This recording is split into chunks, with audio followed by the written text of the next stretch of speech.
We are back. We're back on a culture crusade. We missed a week, which was unfortunate. I wasn't feeling very good, and Mike was getting back from a trip, and Lit Dev wasn't available, and so he's just like, and look, that's unfortunate. But we're back now, and it's good to be back. And oh boy, there is so much that to talk about. But as usual, we'll probably get stuck in the weeds and get to maybe two topics. Which I forgot my machete, so I'm pretty sure we're gonna get stuck in the weeds. Yeah. But I think that's what people like. We kind of go a bit more in depth. And I got two main kind of topics on my mind at the moment. And if we get through those, we'll get to there's so much. There is so much that we could comment on, especially. Yeah, I'm just reading the title now. I should have read it before. Yeah, maybe that would be good. So, I think let's kick off with Daredevil Born Again. Have you seen the new episodes? I have. Mm-hmm. Now, this is an interesting topic, actually. It's becoming somewhat, I wouldn't say divisive, where people are upset that they have different opinions, but there are different opinions on this show. And let me just bring up. Imagine my astonishment. Your astonishment. I have some opinions? Get on. I know. And is it a sign of like Disney is changing? No, because this was done before. This has been this has to have been in the can for at least 8 months, right? Oh, but there were reshoots for it though. And, were there? Yeah. Like there's a rumor that Daredevil Born Again was looking real bad. Like that. Did it have a bunch of trannies in it or something? I don't know, but with it being Disney, right? But what does seem to be confirmed is that like Foggy Nelson and Karen Page were just not in it at all. They were basically wanting to try and Disneyfy it, make it their own thing, and divorce it from as much as they could from the Netflix show. Then the reshoots seems to have tried to connect it more, and they brought in Foggy and Karen Page into the show. Not for long. Spoilers. We might be getting to spoilers, everyone. Well, no, that makes sense though. And that was a good way to move it from the one to the other, because you don't want to just abandon those characters outright. And it does start for a great like inciting incident to the rest of the show. Was it great though? Oh, we'll talk about it. I didn't like the idea of getting rid of him, but and spoilers. This is going to be spoilers. I guess everyone's spoilers. Foggy dies in the first 5 minutes, so it's not much of a spoiler. But is he dead as well? That's the other thing. I mean, he looked pretty damn dead to me. Maybe. Yeah, I guess comic books. Everyone comes back. It's comic books, yeah. I mean, Elektra was dead too, so what are you gonna do? Yep. And he knew that Daredevil could hear his heartbeat, and maybe he could have like done something to throw him off and hear something else, and so on. I'm just curious how they could have gotten to this place where he quit without that inciting incident, because it was him chucking the dude off of the freaking building that made him quit. He's like, I crossed that line. I can't do this anymore. Yes, and it wouldn't make him quit. I don't know. I have divided opinions of it, but what's interesting is like I thought this. I don't know, would it attract more interest? Like the Netflix series is one of the best things that Marvel has made in live action. Legit, it's phenomenal. I rewatched the first 3 seasons, and something that actually kind of harmed it, I reckon, was the Defenders TV show. You know, the Defenders, which is technically season 2.5 for Daredevil, because season 3 builds off of what happened in the Defenders, because in the Defenders, what it kind of resolves, but Elektra, something important happens to Elektra. The hand that they're fighting in season 2, that's where that gets resolved. The fate of Stick is in Defenders, and so a lot of what they're building up in season 2 of Daredevil is in the Defenders, and that show sucks. I've erased it.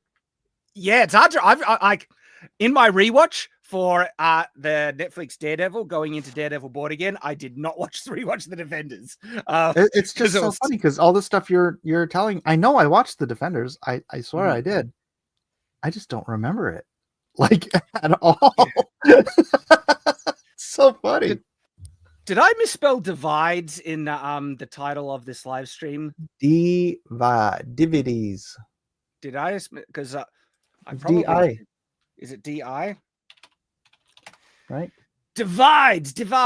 That's probably right. People in the comments are like, giving me slack for it. That's the Australian spelling of divides. So let me verse divides, and you might be divides of maybe not. Maybe not. That's true. Maybe I'm just bad at spelling and retarded. He was getting confused with defenders, right? Yep. So it's like, you know. Well, look, I think I can DIVIDES. Is that the right one? DIVI, yeah. DIVI. All right. Save. Done. Fixed. Hey, look at that. Is it fixed now? Yeah, it should be. Should be fixed. It says that it's fixed for me. Thank you, chat. The Daredevil series was so good. I just remember before it came out, and like Arrow was the best comic book movie or best comic book TV series, and you're like, wow, Arrow, this is great. Let's watch Arrow ever. And then Daredevil comes out, and you're like, wow, Arrow sucks. Yeah, I know. Like, it showed what you could actually do. Like, it was really good, but also kind of frustrating for me because it did show that the massive divide in quality. Like, this is what you could make. And by the way, that's something that I believe my whole life. Like, I reckon the best form for superheroes is in a TV series, not movies. Superhero content is episodic, it's long form, has big wide arcs, and if you want to explore all the great stories in superheroes, give it a prestige TV series. And the original Daredevil series, they showed that when you give it the time. Yeah, absolutely amazing, brilliant. Yeah. That's what Batman needs. Batman needs to be a prestige TV series. I've been saying that for ages. It would be so much better than what the limited time frame you have with movies. Honestly, you know what they could do? I mean, if you want to sort of cross the divide, is do a 1 hour, make it a series, but do like a 1 hour like every month. Right. And then you could put all the quality into it, and it's just it's not a movie every month, but I mean it's almost a movie every month, and it's just and you're just constantly going. That way you don't have a break and like, oh, like season thing will be next year, and it's like just keep it going. But space them out a bit. And like they would need to make every episode really count. And I think like, House of the Dragons kind of managed that, where every episode was a good chunky kind of, filling piece. Right, so how you could drag that out like across a year instead of having a year-long gap between episodes, between shows. You could drop that down to like 4 months and still do just space it out further. I don't know. I think that's an interesting idea. Yeah. I'm trying to say the changes in the thing. It's like, oh no, it hasn't changed. People are saying it still says divides. Look, I'm gonna save changes. The stream must be scheduled in the future, and with 1 year, please edit the start time. Like, I can't change. Look, it has to be like that. I have to change it after we finish. Oh well, that happens. Yeah, stop obsessing over it, you people. Jeez. Yeah, I know. We're just retarded. Come on. So turns out it hasn't had a great start. Like, check this out. So Daredevil Born Again viewership ratings on par with Agatha. What? Like, oof, lower than Acolyte and Loki. You know what? In part, I bet you this has to do with just a lot of guys on our side just dumping Disney Plus and not. People are checked out. Well, here's the other thing. Opinions are divided on if Born Again is even any good. I don't think I liked the first 2 episodes. Why? Mostly boring. contradicts some really significant parts from. Okay, well, you're coming fresher into it. Like, as I haven't seen the other ones for a while, but yeah, go on. Yeah, I think there are some clear contradictions that irk me quite a lot from the previous series, and they're basically trying to sail off that series for viewership and for credibility, and I haven't really I would need to dive into the plot, but I when you watch something and you just got that feeling where it doesn't feel solid, but you haven't dived in to really identify what's going on that's giving you that impression. I've only watched the first episode once, but I got that in the back of my mind on top of the fact that it was mostly boring. I mean, it's 2 episodes of him not being Daredevil, really. And well, I mean, the first third of the first movie was him, like, and then you got to the part where Foggy dies, and then he quits, and then he's got to get back to the place where he's born again as Daredevil. So that's the story. It feels like they're rehashing a decent amount of the, I guess, themes, his conflict from season 3 of the Netflix show. Now, season 3, his conflict that he was basically going to be giving up being Matt Murdock and just be Daredevil, but he also threw away the Daredevil persona, and he didn't care about that, and he had to kind of come to terms with it and become Daredevil once again. And so that was done really well in season 3, and now in Born Again, it feels like he's abandoned being Daredevil, and he needs to come to terms with being Daredevil again. And it's like, well, they're basing it off the graphic novel. Or the story arc again. It still feels like it's a poor man's version of Daredevil season 3 with a different twist, where instead of him abandoning being Matt Murdock and abandoning the Daredevil persona, he's abandoning being Daredevil and the Daredevil persona, and is just being Matt Murdock. And it's like, look, this could be good if it's done really well, but it hasn't been that engaging for me. It's been mostly meandering and boring. And then you have the issues with... I clicked the wrong button. I'm back. Then you have the issues with the contradictions they have from connecting this to the Netflix show. For instance, we're already in spoilers, everyone should know. Kingpin, how the hell did he get out of jail? Like genuine, and most of this plot the foundation of it is him becoming the mayor of New York City, and I just couldn't buy it. I was like, the crap. And what's frustrating, the crap that Kingpin did in Daredevil season 3 on the Netflix show was diabolical and brilliant. Like, they managed to make him such a threatening, menacing villain in that show. And full-blown evil. He is murdering genuinely innocent people just for his own, convenience and manipulation. Like, he is insanely evil, but such a good antagonist in season 3. And what he does in season 3 is like, he corrupts an FBI agent to become a mass murdering psychopath. He also corrupts other FBI agents to be his lackeys, and like, committing evil and fraud and all this stuff. But it gets exposed, like an FBI agent on his last will and testimony before he gets murdered by the other FBI agent convinces, manipulates to kill him, right? Does a full confession on the phone. One of the other FBI agents flips on him, and it's all presented in the context that it's coming out that Kingpin is a psychopathic, murdering, manipulating, insane criminal, and that he went to jail for those things. And it's like, that's not something you can just like, oh, my time is done. That's life sentences stuff right there. And like, I have a lot of trouble believing that these convictions would be overturned on appeal. It would totally have to be on a technicality. And it would be such, like, I can't see a good enough technicality to hand wave it away, because it depends on how much he greased the judge, greased or threatened or whatever, But the evidence they presented in season 3 was so compelling in Kingpin's guilt that I don't think the public would ever believe the technicality that'll be overturned.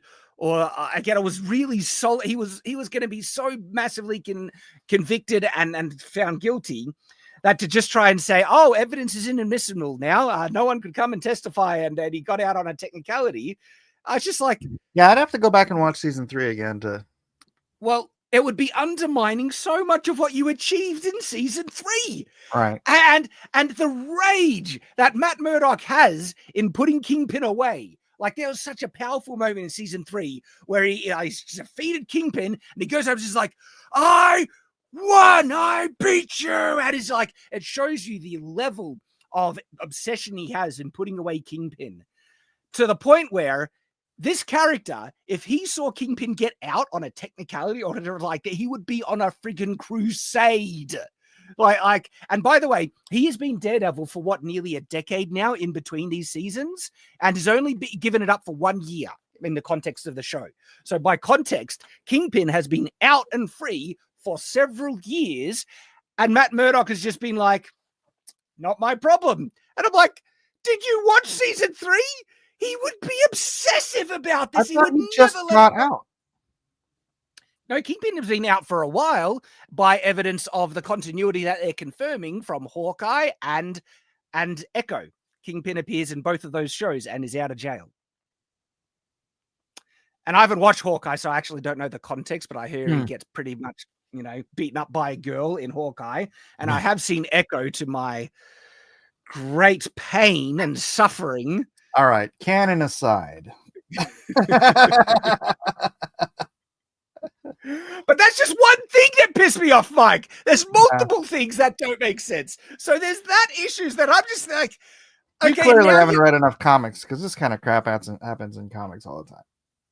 I could have accepted if he was a wanted man and no one could find him and he broke free. It was like, okay, I can accept that. But no, he is like out in the open. People know where he is, and he wants to become mayor, and they don't explain it. And I'm just like, you are contradicting and basically ruining the payoffs and what you achieved in season 3 of the Netflix show. And so that's not making me like this show. If you're making the previous show worse by the bullcrap you're pulling in Born Again now. Well, yeah. And okay, so next thing that's pissing me off, right? Vanessa and Kingpin. Mm-hmm. All right. Where to begin? There's 2 big issues I have. So let's begin with I guess what they present in chronology in the show is that Kingpin has left the business because Echo gave him magical therapy. She brain raped him and revealed. Yeah. At the end of Echo, she like puts her hands on his head, makes him come see all the evil he's done, relive his childhood trauma. He cries, Kingpin cries, and that's makes him. The Echo show? The Echo show. Oh yeah, I didn't watch that. Yeah, good for you. It was... Oh my gosh, right? And so that's changed he's not as aggressive, not as evil, and wants to become mayor now as a result of that. And that's continuity. They reference... Yeah, but he hired Bullseye. Yeah, do we? He called him Dex. In this season. But he was calling him Dex in season 3. He knows who Dex is. Oh, he does? Oh yeah. Oh yeah, he's the one that corrupted Dex into becoming eventually Bullseye. Oh, yeah. I gotta go back and watch it. It's been so long. Well, it's been all. Well, luckily I've recently watched it, and yeah. Kingpin. Dex was basically becoming his protege. He manipulates him fully into becoming a mass murderer, and gives him the Daredevil outfit to pose as Daredevil, and he commits the murders. Yep, in the news, building, and also in the chapel. You should have done my homework, Shad.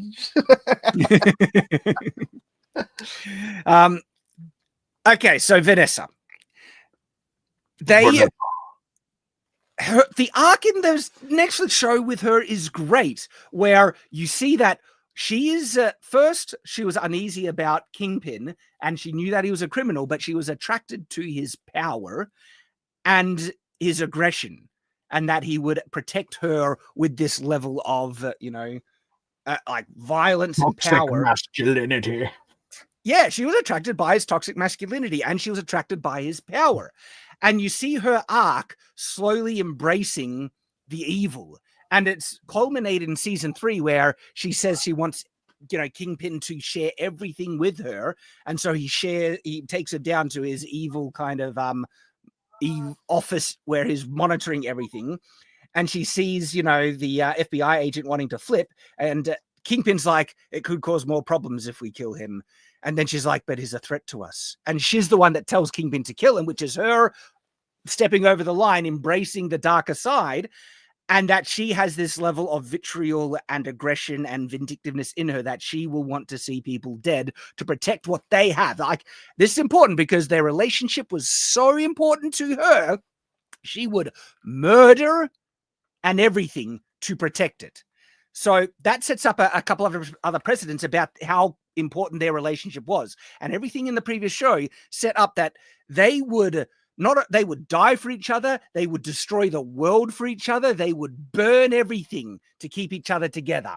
And now Daredevil Born Again honestly wants to make me think that Vanessa would willingly cuck Kingpin because he was away for a bit too long. Literally, she's got a side piece that she's screwing, right? And you expect me to believe that Kingpin would okay with him? He would friggin' rip that cucked idiot limb from limb. Anyone even looking sideways at Vanessa, he would never allow. But that's what Daredevil Born Again wants to do. I would bet good money that he's dead by the end of the season. Oh my gosh. The explanation they want us to have is that it was the mind rape that Echo gave him, why he's just not as aggressive. And I'm like, no. Do not canonize Echo. That was one of the biggest piece of crap shows ever. Don't you do that. But that's what they're doing, and that's what they're trying to play it off as, right? And so they set up so strongly their relationship, and it's completely undermined and contradicted in Daredevil Born Again. I'm like, seriously? Right? And then on top of that, they gave no indication that Vanessa was a savvy businesswoman, a mastermind, evil mastermind or anything like that. She was going to be basically the devil on Kingpin's shoulder. And she could, somewhat influence his actions by their relationship. But she wasn't a criminal mastermind. Kingpin goes away for a year and she is running the business better than he ever did. And they set up Kingpin as a manipulative genius in end of season 3 of Daredevil. Like the amount he played the FBI and got them to serve him. He got the FBI in his pocket and he manipulated his way out of jail and everything. And so Kingpin is really good at this. And they try to say that, but he couldn't handle his business that well. Vanessa could do it better. She made it so good it was bulletproof that he could go out in public, run for mayor, and no one could find any dirt on him. That's how good Vanessa was. And I'm like, really? She sounds like Hillary Clinton. I mean, like, as the chat says, she's an art dealer, Shad. That's clearly the qualifications. That's the, like, I did joke about this on FNC that, there's enough corruption in modern art and there's enough, money laundering in that is that where she's getting her criminal expertise. But they didn't show that in the thing. That's what I think. Like, Vanessa was nothing like that. And then they're just like, and it really feels like fair points. Thank you. And it feels like that they're playing that off as because, like, look how capable women are. Basically, Vanessa's going to run the business better than Kingpin. And so I had those issues that really kind of, I'm like, watching this and I'm like, Then on top of that, they killed Foggy in the first 10 minutes. Yeah. I wonder where my copy of Born Again is. Kevin Smith wrote Born Again, right? Yeah. I don't know, actually. Look it up. So I understand why they did it. They want it to try and be the motivation for the arc of him, not being Daredevil. And I like, Foggy was killed by a vigilante, okay, in the context of the show now, right? So with that context set up, what would that logically motivate Daredevil to do? His best friend was murdered by not a vigilante, an evil like supervillain, essentially, right? The type of person Daredevil is, to me, that would almost be like a Batman moment. It's like he cannot let anyone ever, be hurt again by psychopathic villains. I was thinking of a different series with I think it was Kevin Smith and Joe Quesada, but no, it was Frank Miller. That's the one they're doing. Okay, but Mike, my question: Foggy dying, don't you reckon that would motivate Daredevil to never want that to happen to anyone's friend ever again? And what they could have done, right? He has a line. He has a line. What they should do is that he crosses that line and becomes a bit of a Punisher for a small period, and he has to reel it back. And his redemptive arc in this season was to become that forgiving.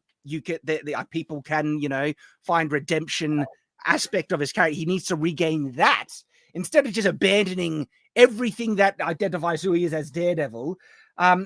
Because again, his friend was murdered by a psychopathic villain. For the type of character he is, I think that would make him become more. But it's not the murder; it's him crossing the line of trying to kill him. Yeah, and I think he would think that's justified now. But I don't think so. And here's another thing: it's like whatever. I mean, going like, don't you think this would happen? That's the thing about grief, is that people respond to it in very different ways. So it's like you could have two identical people and and they go through the same situation, and one of them will just curl up into a ball and hope to die for the rest of their lives, and the other one will go out and break stuff. It's like grief is a powerful psychological manipulator. I don't know if that's the right word, but it's like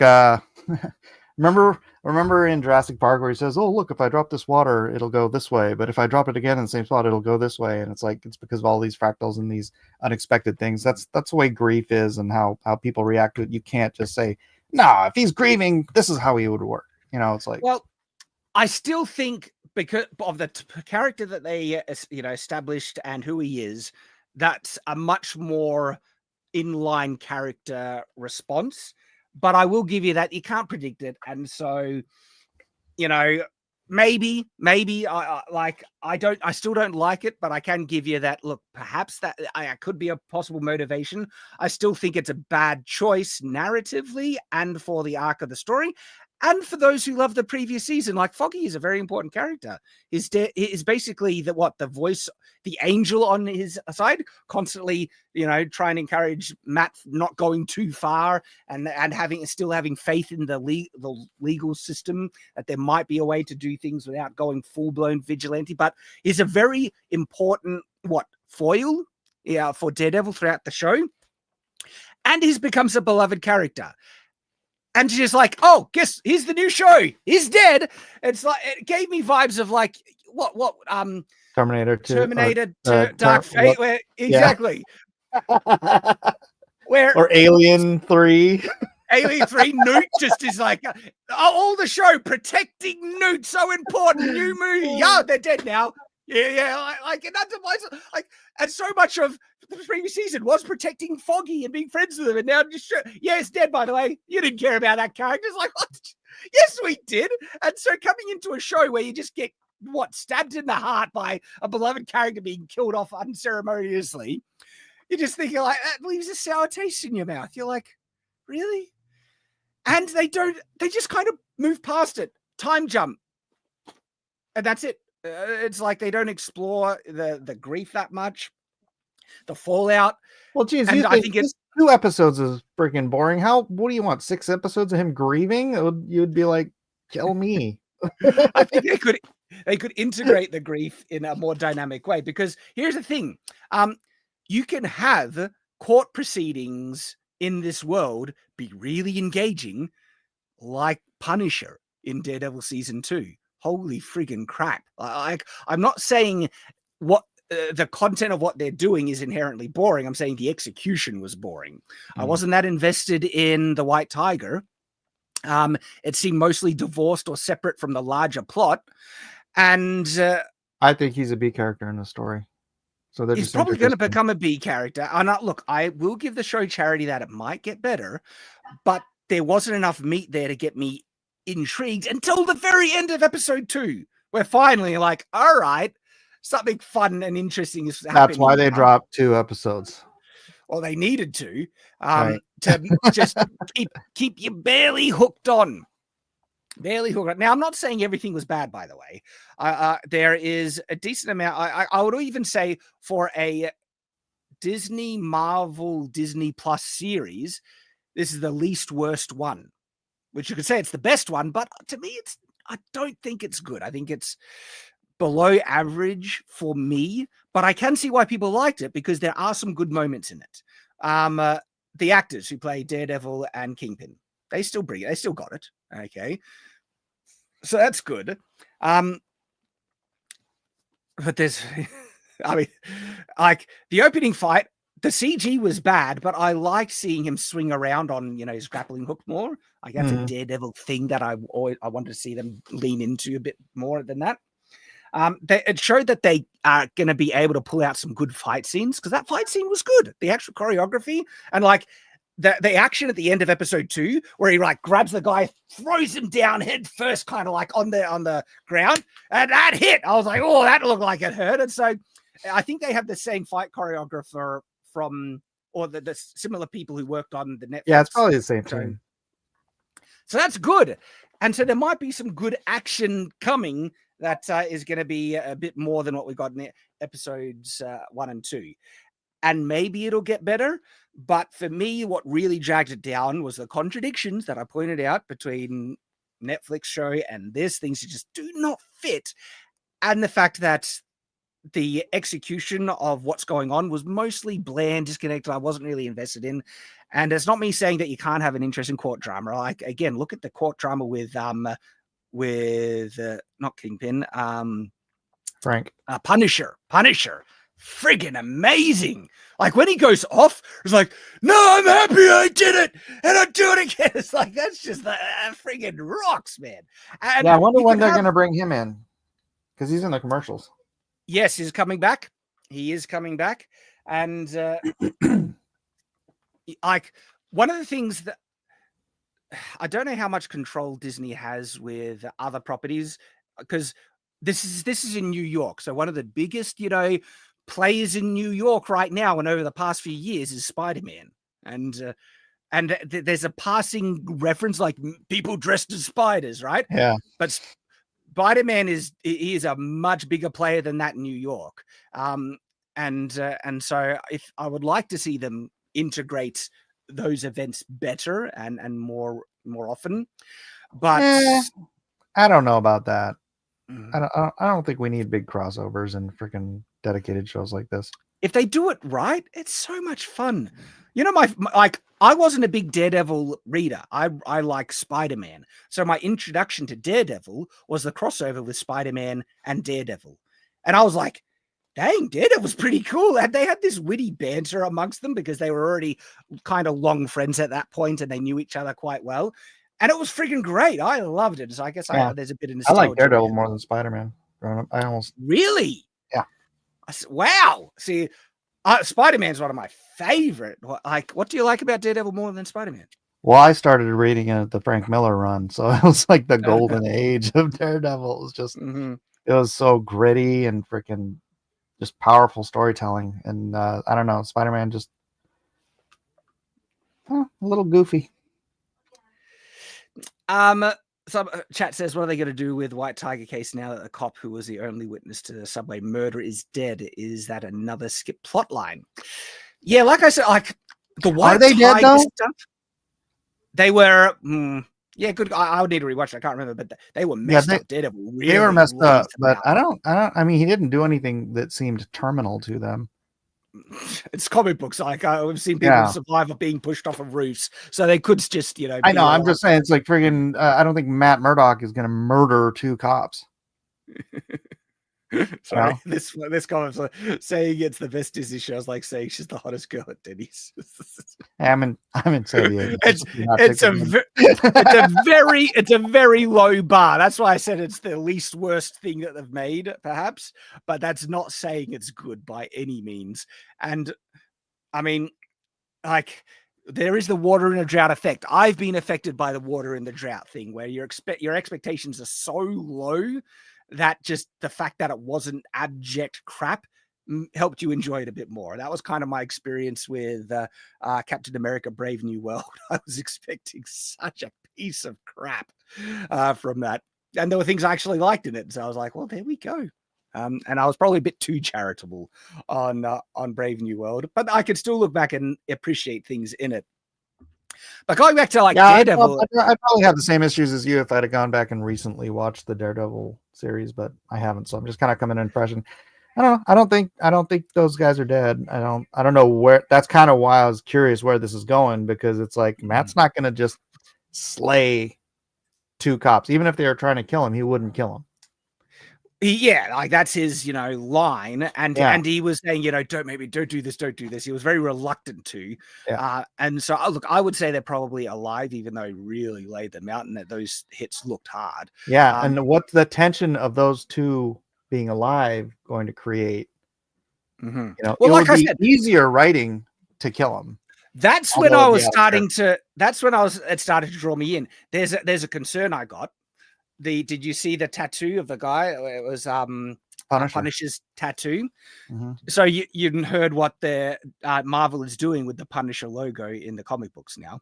They're making it a Nazi symbol or something. It's like a Nazi symbol.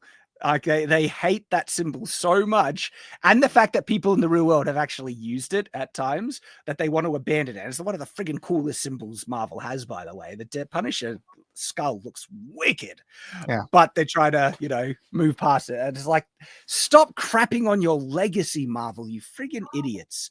And so the fact that it's now like a Nazi symbol in the comic books sounds like, if these bad guys are like got the Punisher tattoo and they're like embracing the I'll kill everyone thing, Punisher might be abandoning that symbol in this show and moving past it, because Disney Marvel can't help themselves.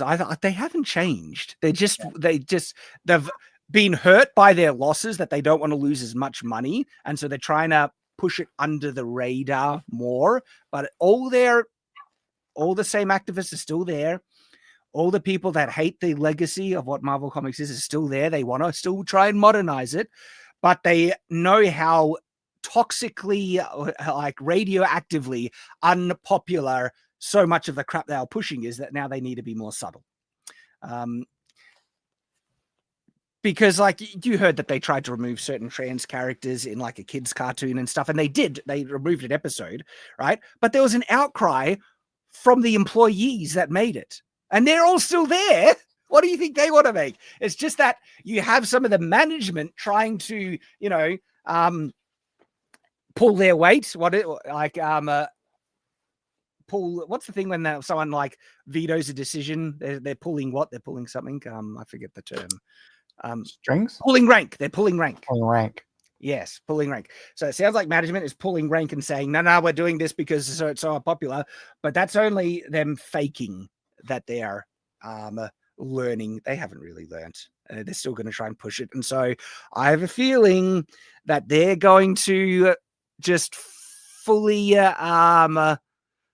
abandon the Punisher symbol because it's problematic. And the Punisher might not be like, these idiots are using the Punisher symbol, it's become an evil, toxic thing, I'm not going to use it anymore, or something like that. That's look, the Punisher's going to switch that hideous insignia from the new comics. They're going to do that. Like, it's so funny. They took a skull, it's just a skull, and then they turned it into a demon, as if that's a better symbol somehow, right? Yep. I mean, the new skull's a demon skull. It's like, why would they want to make it a demon? Gosh, they're not subtle about those like dog whistles either. About people, their choices, and when you actively make something look demonic, that's an intentional choice. You heard about the Saturday Night Live skit where Lady Gaga and they perform like a satanic ritual in I watched the it skit? on Twitter. Yeah. I didn't even want to watch it. But you see stuff like that. You see like what the portrait of King the current British Charles. king, what's it, King Yeah. Charles? No, hold on. Back to the weird. Gaga thing. The irony of the Lady Gaga thing is like, it's like this group of just normal people who are like sitting at this restaurant, and like all this demonic stuff is going on around them, and they're just like, oh, just go with it, just go with it. And that's kind of like, wow, that really paints an illustration of a lot of what's going on in Hollywood and in media, and it's just how many people say that, like, what is that awful movie Eyes Wide Shut where there's like this satanic kind of I never saw cult? it. Yeah. I never saw it either, but I know of it by reputation. And people are saying, oh yeah, that's speaking to something that is less fiction than you might think about in Hollywood, right? Didn't the director or someone related to it like die or something, get killed or something like that shortly after? Who was Look, the director? I can't remember the details. I think the director of that was the guy who like raped the 13-year-old in France or something like that. Wouldn't bloody surprise me. Like Hollywood is, it gets like when you dig into some of the comments, like listen to some of the comments that Mel Gibson has said about Hollywood. Where, oh yeah. Like he's just like he said pretty, pretty clear that how much Satanism is around Hollywood and stuff, and how like. Did you hear him talking about what's his face? Oh gosh, darn it! The guy he talks. I can't. Christopher Walken. Oh, they're saying the director is Roman Polanski. Yeah, but. Yeah, he got he got accused of raping a 13-year-old. So, anyways, he said some crazy stuff about freaking Christopher Walken. Like he said he was literally levitating. He's like, that guy's a freaking devil. It's like, and this is when he was a kid. I'm not a kid, but like young in Hollywood, he's recorded saying this. It's like, what? Thank you, Airite1 for $2. Says no, Kubrick made it Eyes Wide Shut and died. Oh, did he? Yeah. Oh, yeah. But they probably killed him because he was telling people that he filmed the Apollo landing. Who knows? So there are so many like just things you see and you're just like, and it's when it continually happens. It's like, are they just trying to tell us something at this point? It wouldn't surprise you. Some of the stuff they've been not in Hollywood for a long time. is actually evil and satanic. So I just find it's just like, and look, maybe we're looking too much into the Punisher logo change, but when you constantly see stuff, it's just like, But overall, look, maybe it might get better. But I have concerns for Born Again, and I have to say, not the biggest fan of it at the moment. I can acknowledge, look, it wasn't the worst thing. There were parts I enjoyed. We will have to wait and see. Gary really liked it. Mauler hates it with a passion. Really? Yeah, and so the fellowship is divided. But look, we're all friendly about it, and we're happy to discuss it. But it's just so funny when people are like, oh, these grifters, they're all an echo chamber, they'll hate on everything Disney and stuff like that. It's like, it sure goes through. These people have not watched our content or the discussion around it at all. Like I was on FNT and I was actually, giving Brave New World some props because there was things I liked, and I was vastly more charitable than anyone else. It's like, that's not an echo chamber by any means. We have diverse opinions, some of those different opinions. And Mike, you enjoyed Daredevil, which I can perfectly see why. Yeah. I did. I look forward to seeing the rest of it, see how it plays out. As again, going back, well, I guess I've already said enough about Foggy that I didn't like it. I thought it was a kick in the guts for what they set up for the previous show. Felt a little bit of it. But if their plan was to do it without them completely, this was a good use of the character. Perhaps. They say he will be back in Daredevil Born Again season 2. Will it be flashbacks? Will it be not? But I have a feeling he's just going to come back. See, to me, that's when they bring people back from the dead, just to like, that's why when we were watching Avengers Infinity War, at the end of it, it just had, like, there were normies in the audience who were gasping and crying, and I'm just sitting there going like, yeah, they'll be back in the next one. It's like, I'm so used to that with Marvel movies. So it really takes all the gravitas out of a character gasping their last and dying. It's like, yeah, they're in the next movie. Don't worry about it. So another kind of funny thing that I find interesting about Foggy being killed off, like if you were to take this in isolation, just the Daredevil Born Again, and try and divorce it from the Netflix show, Foggy is by every definition fridged. Yep. So, and by the way, I have from the very beginning always called out the whole fridging is terrible, how bad it is, it should never be done, as bullcrap. Like, great. No, it can be a valid, it can be an absolutely valid way to motivate a main character.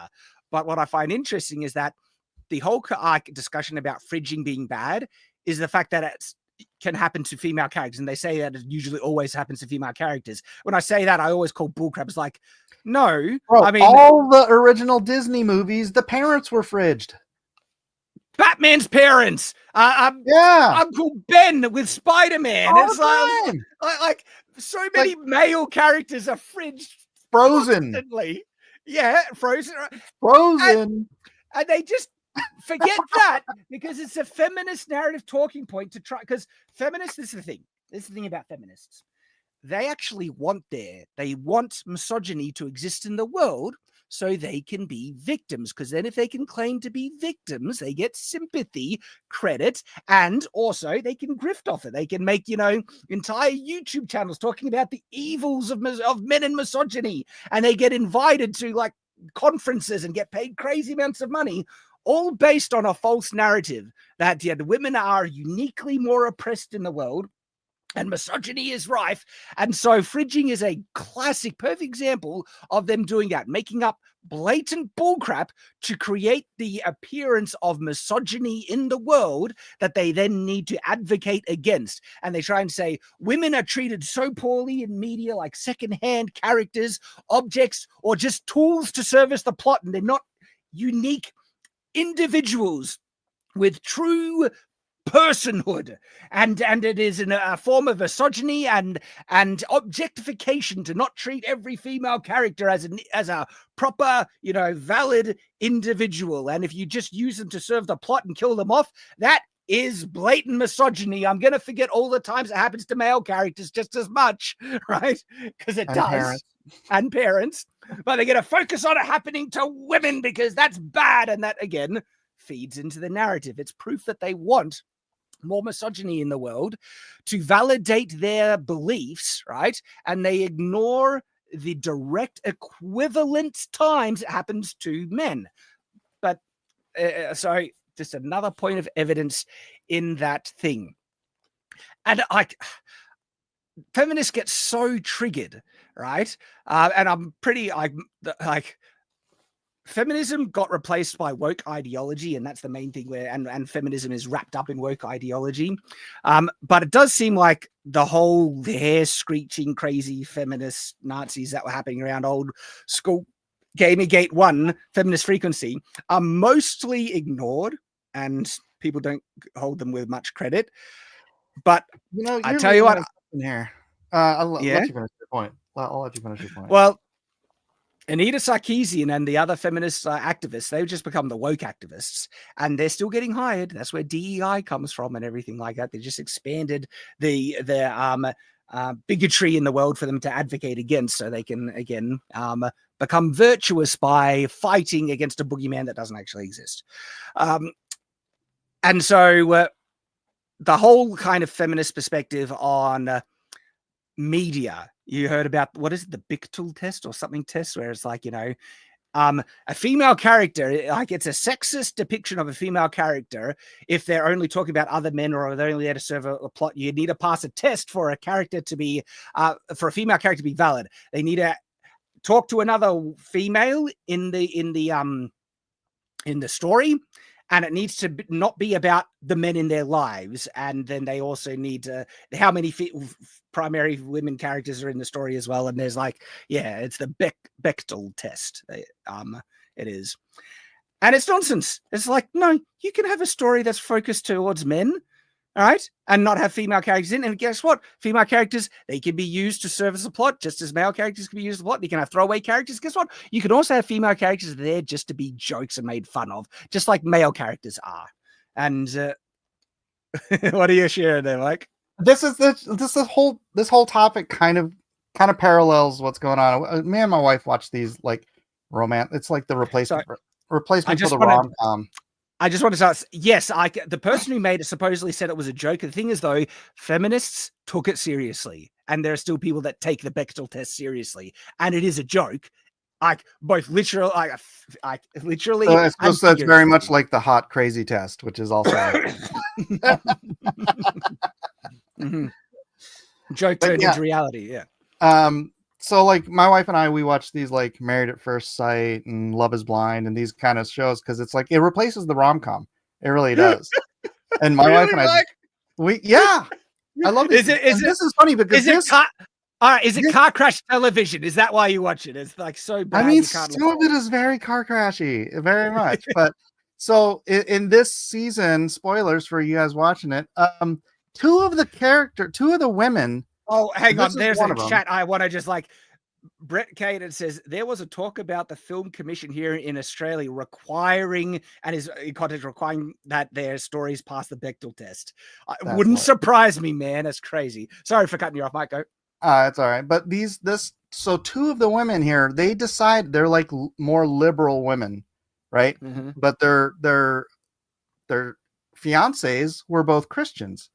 And they ultimately, it's like they're super happy, they're super in love, but ultimately they couldn't get past the fact that their fiancés weren't Karens.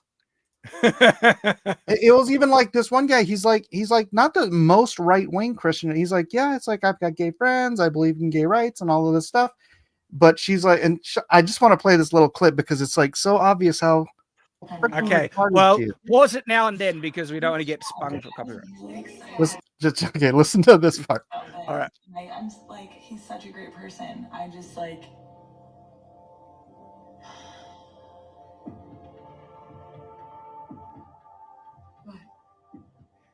Pause it just for copyright. We don't want to. I can see where this is going. I'm waiting for her to say it because it's just so freaking funny. Mm-hmm. There, We Are Harbingers already seen it. Made the right decision. Hi guys. Oh my goodness. Come on, get to it. Yeah. That's the time frame. Like that's not. Right. I like the time frame. No, it's not the time frame. Like, that's not like I feel like I know him. Like really. Yeah. Like I remember. Like I asked him about like Black Lives Matter, and I'm no expert. That's it right there. I'm no expert. She doesn't know jack squat about Black Lives Matter. But his response was like, I don't think about it, that kind of stuff that much. And she's like, literally there, I'm no expert. It's like, clearly you don't think about it that much because he's not enough of a Karen. You're going to abandon someone you clearly love and adore and want to spend the rest of your life with. And it was two of the chicks on there did the exact same thing. I mean, the exact same reason. I'm like, those are red flags, though, man. If there's a woman saying stuff that you run away, if she calls it off, that guy dodged a friggin' bullet. Yeah. Holy both of them crap. Did. Both of them did. Holy crap! These people, like, they're crazy. Like that is such an interesting thing. Whereas, like, yeah, I don't think about it that much. I'm not an expert, so she doesn't think about it that much. But what she wanted was a guy to pretend, because she's pretending to care about it just to be seen as virtuous. Yeah. And she wanted someone else to pretend about it as much as she Why won't he virtue signal as much as I do? Oh my gosh. Oh, it was really sad because you watch this and you can see how well they really get, like, I mean, just mad, falling in love. And then she's just like, gosh, he's just, he wasn't curious enough about this thing that I don't know much about. Yeah. So many of the people on the left are like that. They get like unhinged, brainwashed into this cultish mentality that they don't know a thing about, but they know it's right because everyone else is telling them it's right. And if you do not follow what they think is right, you are an evil bigot. Yeah.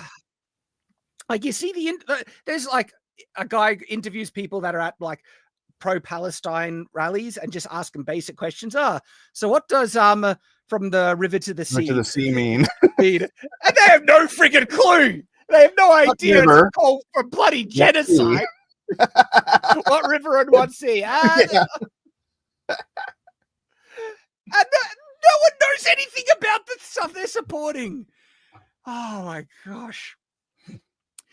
Buddy Rabbit. Right. He says, simple fact, believers should not date unbelievers. Poor planning, lack of masculine leadership. It's not shocking. Well, the funny thing is the second woman, who I swear she looks like a Disney princess, but you can watch that later. She is a Christian, but she's also liberal. So, and it was one of the conversations he was asking her, he's like, well, do you let your faith guide your politics? And that was like the trigger for her. It was like, that's an inch too far. You want my faith to actually determine my politics? I'm black. I have to vote Democrat. And it's like, she didn't say that, but that's essentially what she was saying. Oh, it was like, liberal Christians, please read the book of Hebrews and the book of Romans. And get or back the to book. Or just the book generally. The book. But, right. There's some very blatant statements about homosexuality. The Bible is crystal clear on, and read those and get back to me.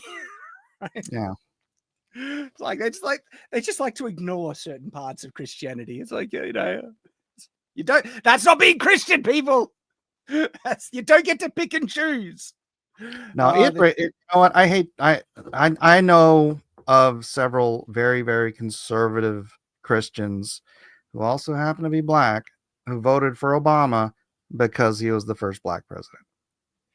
Not because they agreed with anything he said. Actually, one of them was like, they said their whole family votes Democratic because they're black, just point blank. And I'm like, do you guys have you read the platform? You disagree with literally everything in the Democratic platform, but you're voting down the line Democrat. There is something wrong with this picture. That's what the Democrats have tried to manipulate. It's like it's the if you ain't what did Obama not Obama? You don't vote for me, then you ain't black. Biden. That's what Biden said. Yeah. We are Harbinger in a comment says it's easier to just be told your opinion than form it on your own. Unfortunately, women seem to be easier bullied into this kind of mentality, especially by other women. We will be getting the super chat. So I just want to comment. Well, hold on. What Harbinger is saying, I think Harbinger watched the show because her older sister, who she freaking worships, is a lesbian, and her older sister was like super turned out, literally looking down her nose at the dude like the entire time. And I think she just worshipped her sister, and the idea that her sister wouldn't approve of this guy who actually goes to a church on Sunday. Oh my gosh. Mm-hmm. Yeah, it's crazy. Mm-hmm. You should watch that. Tell you what, watch a season with your wife. I don't have the brain capacity for that level of stupidity, Mike. But dude, they stopped making good rom-coms decades ago, and this is like the replacement. I mean, the stuff we're just rewatching the great stuff with our kids. We've started watching Person of Interest with my boys. They love it, and it's such a great show. And after that, we'll probably watch The Mentalist. There's some really great old school crime dramas that are clever, fun, watchable. We've been watching Star Trek with them. You don't need any of this modern day slop. I grew up on all this stuff. There's a lifetime's worth of great content that you go back to, and then you get to pick and choose and only get the good stuff. What have I been enjoying recently? Invincible season 3 is all right.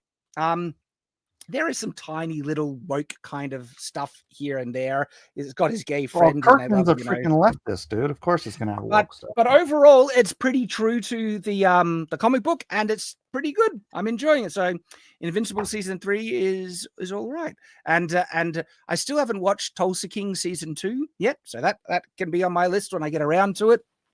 Season 2. Yeah, Tulsa King season 2 has been out for a while now. I enjoyed Landman. That was great. So there are some good things being made. You just be selective and you get to find out what's good.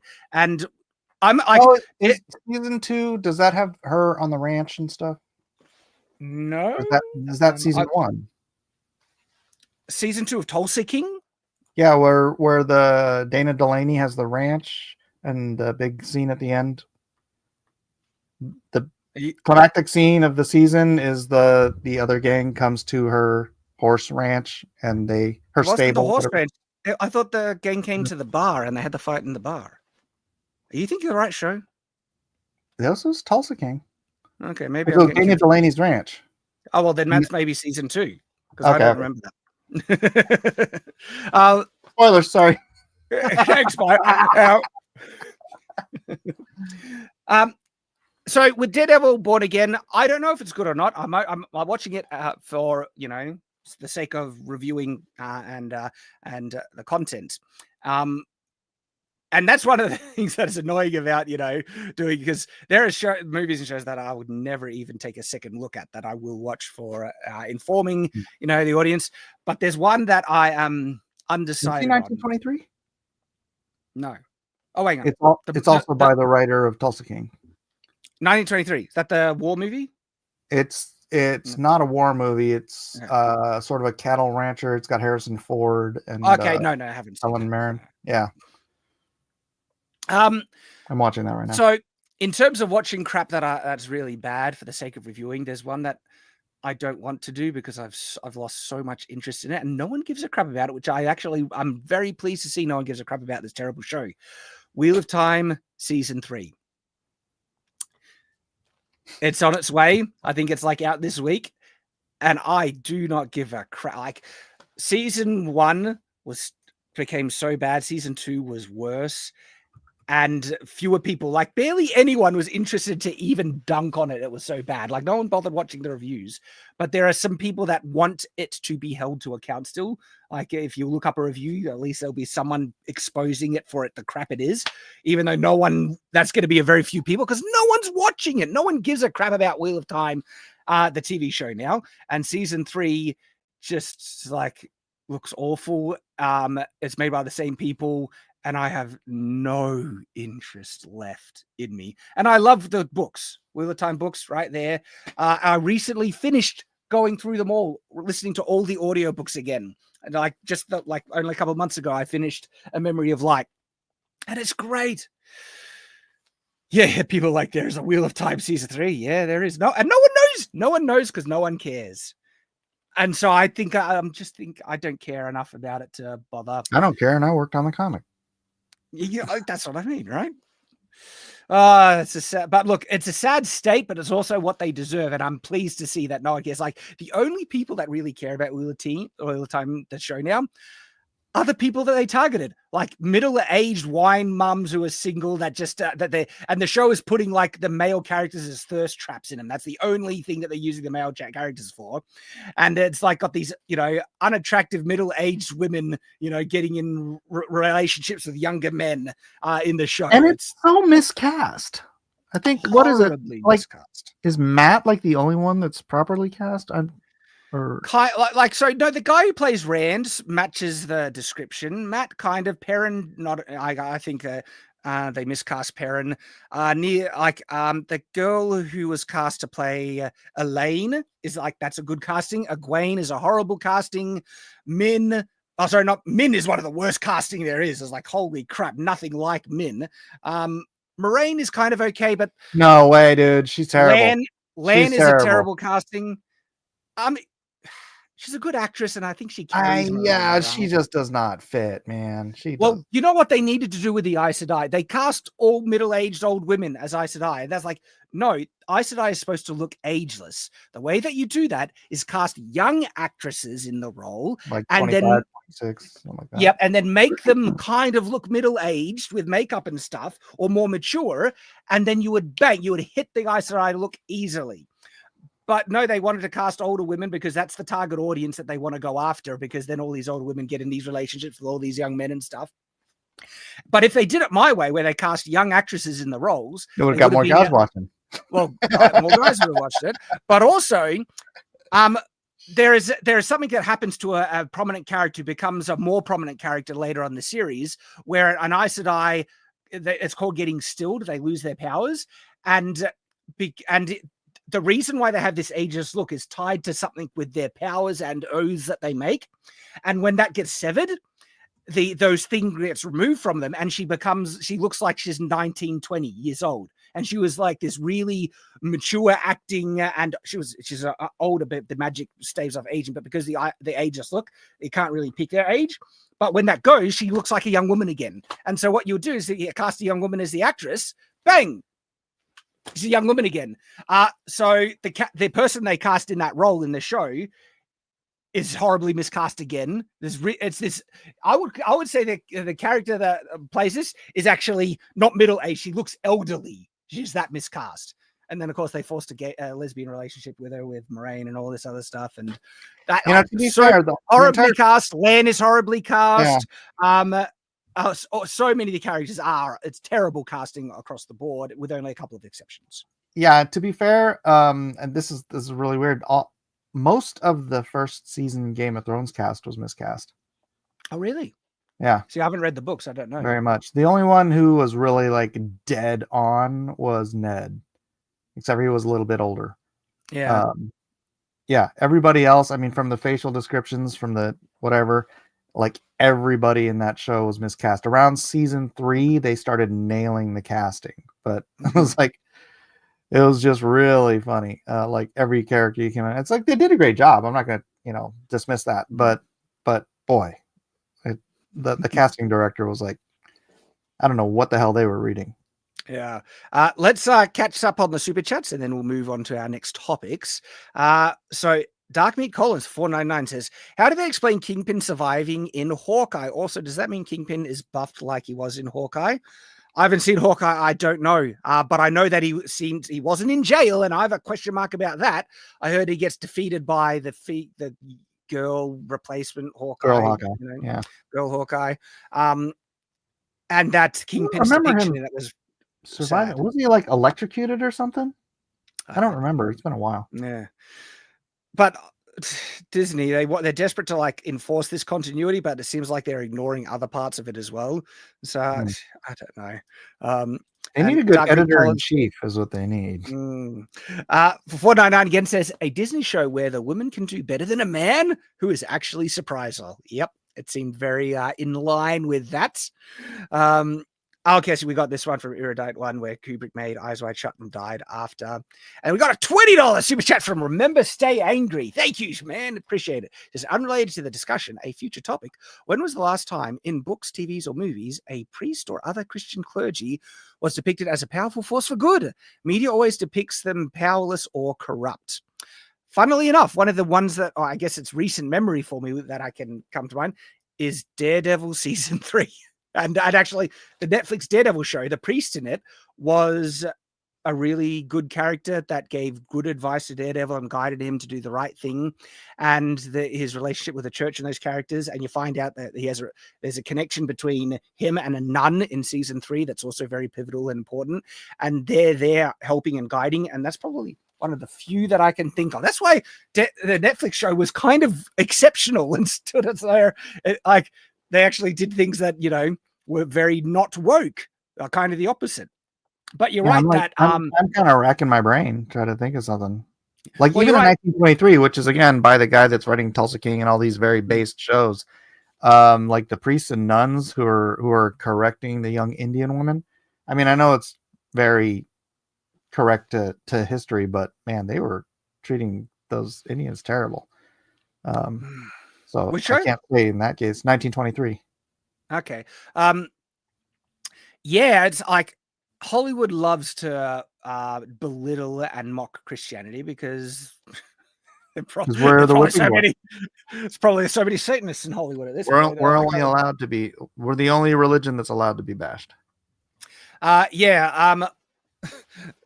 What's that Broadway show where they cast the black woman in to play Jesus Christ, which is one of the bloody hell. You haven't heard that? Jesus Christ Superstar. Yeah, that's the one. That's the one. Gary's comment on Piers Morgan Live was great, where he says, I fine, do it all. Do it to Muhammad, you cowards. Yeah, right. You'd know they won't. They're a bunch of hypocritical pussies that were only, they love to take advantage on the Christians, teaching of wanting to be a peacemaker and forgive. And so they take advantage of that by attacking and belittling it, because Christians will try and turn the cheek vastly more than so many other religions. And look, that's a virtue of the faith. That's a core tenet. But the thing that they probably don't want to find out is that Christians will only turn the cheek so much. There comes a point when, waging a righteous crusade becomes justified. Well, here's the line on that. It's turning the other cheek, as much as I think that's a misnomer, because it's like if you get struck on your left cheek, if you get struck on your right cheek, you're being bitch slapped. You say turn to him your left cheek, that means hit me as an equal. That's contextually the framing of that. But even if it's the very the nice version of it, where it's like, oh no, just let people step all over you.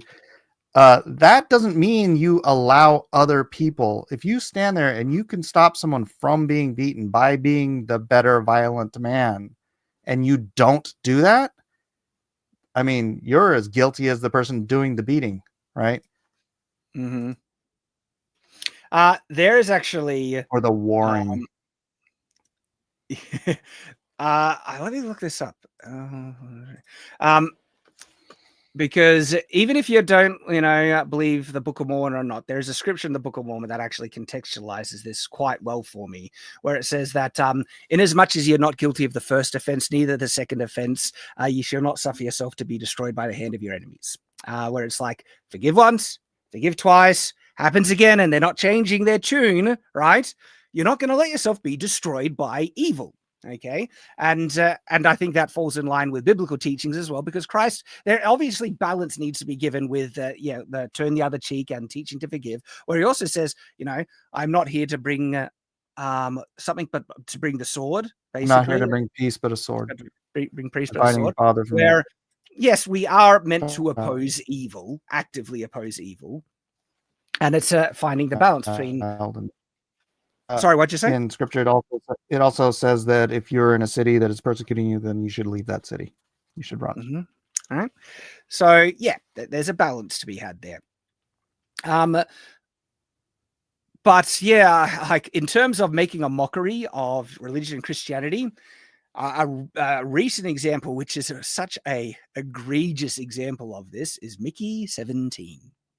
I have a review out on the channel on the movie, but they just belittle religion and Christianity and Trump insert derangement syndrome to the max by Mark Ruffalo. It's a lousy film. It's just made so much worse. Ruffalo is the poster child for TDS. I know. It's made so much worse by the TDS and the religion Christian bashing. And there's one scene in particular that I've had people, comment under my Twitter thing, and where they just walked out. They just couldn't stand it. It gets so bad that it's just like, come off it. And so, yeah, Christian hating and religion hating and Trump hating is alive and well in Hollywood. And Mickey 17 is a very recent example of that, where they just can't help themselves. Why is it called Mickey 17? What is this? I know, I've never heard of it. It's about a guy that signs up to allow himself to be cloned every time he dies, to be reborn, so he can be sacrificed in really dangerous work jobs and experiments on this colony spaceship. And 17 is the 17th time he's brought back alive. And we are Harbinger. Elon hating is jumping up too. Yeah. I know, that's like irony, dude. That's so ironic. He's a Tesla dealerships are being protested and attacked. Tesla cars are also being attacked. Twitter X is being they're trying to hack it and got like taken down for a bit. And protests against Elon. Yeah, it's on the news feed today. It's so funny because he was their hero just a couple years ago. Yeah. He was their hero, and it's so.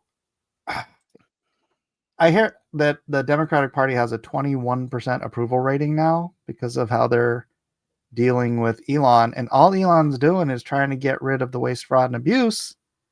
And you can tell who's taking advantage of the waste, fraud, and abuse by who's trying to stop it. Yep. Yep. All right. Time to pivot to the next topic that I wanted to discuss a bit. And it's the fall of men's fiction. Almost the death of it, you'll say. Now there's context to it because it's not dead everywhere, but people have finally been speaking out against the fact that if you go to like most bookstores and you go to the fiction section, you'll find barely any books that's targeted to men. That men's fiction has been nearly blacklisted for a decade. Really? Yeah, and you got some stayovers, but check out this video here. Which and this is by John A. Douglas. He follows me on X, and I think he's an author himself, old John. Yeah, I know that name. So, but check out this. I think the audio is a bit soft, so you might this is about as loud as I can make it. So hopefully you can hear it clear enough. But this is him at a bookstore. We'll check it out. Here's a little informative video I wanted to kind of do. This kind of bleeds into a topic that was not all that far removed. So I just walked into the fantasy section of my local Target. You can kind of see here.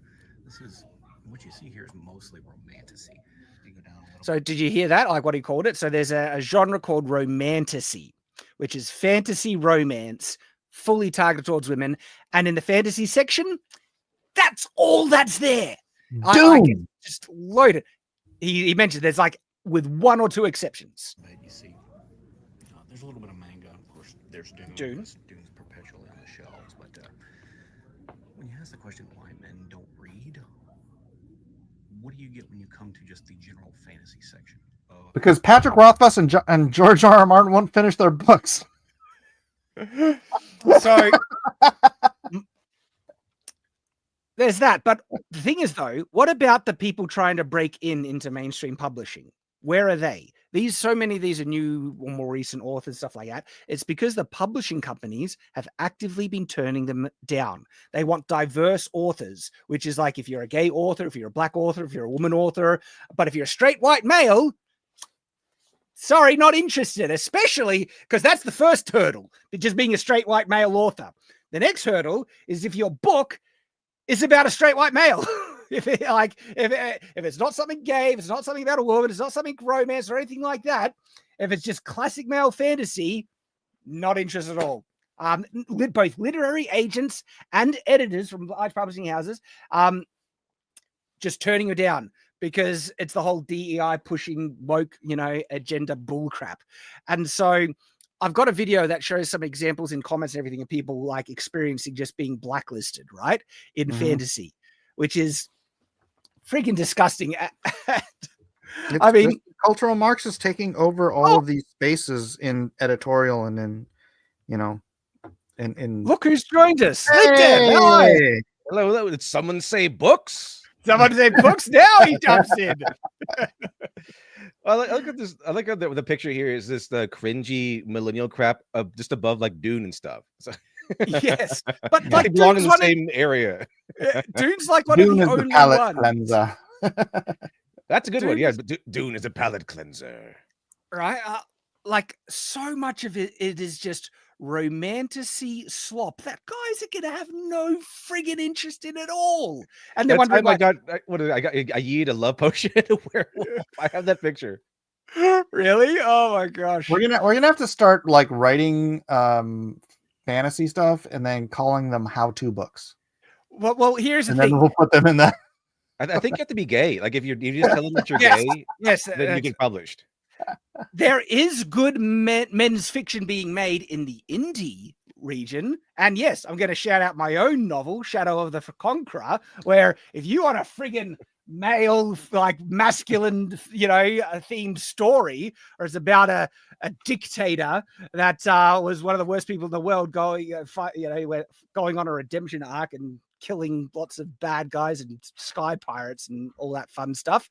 Yeah, like there is some really full-on masculine fantasy you can find in the indie sphere still, but in the mainstream sphere, it's not happening at all. But you got something to share there, like Shadow of the Conqueror, baby. There it is, right there. Also, and look, I turned chocolate wrappers into a sword. Well done. Do you feel proud? But yeah, so my novel is available on Amazon, Audible, and the book I'm currently writing. If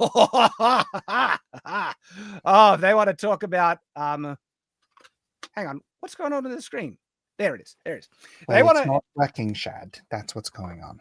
If they want to talk about like classic, and when I say fantasy, I'm talking about like high fantasy, medieval, elves, dragons, magic, all that stuff, but wrapped up in like real medieval knighthood castles and all that stuff.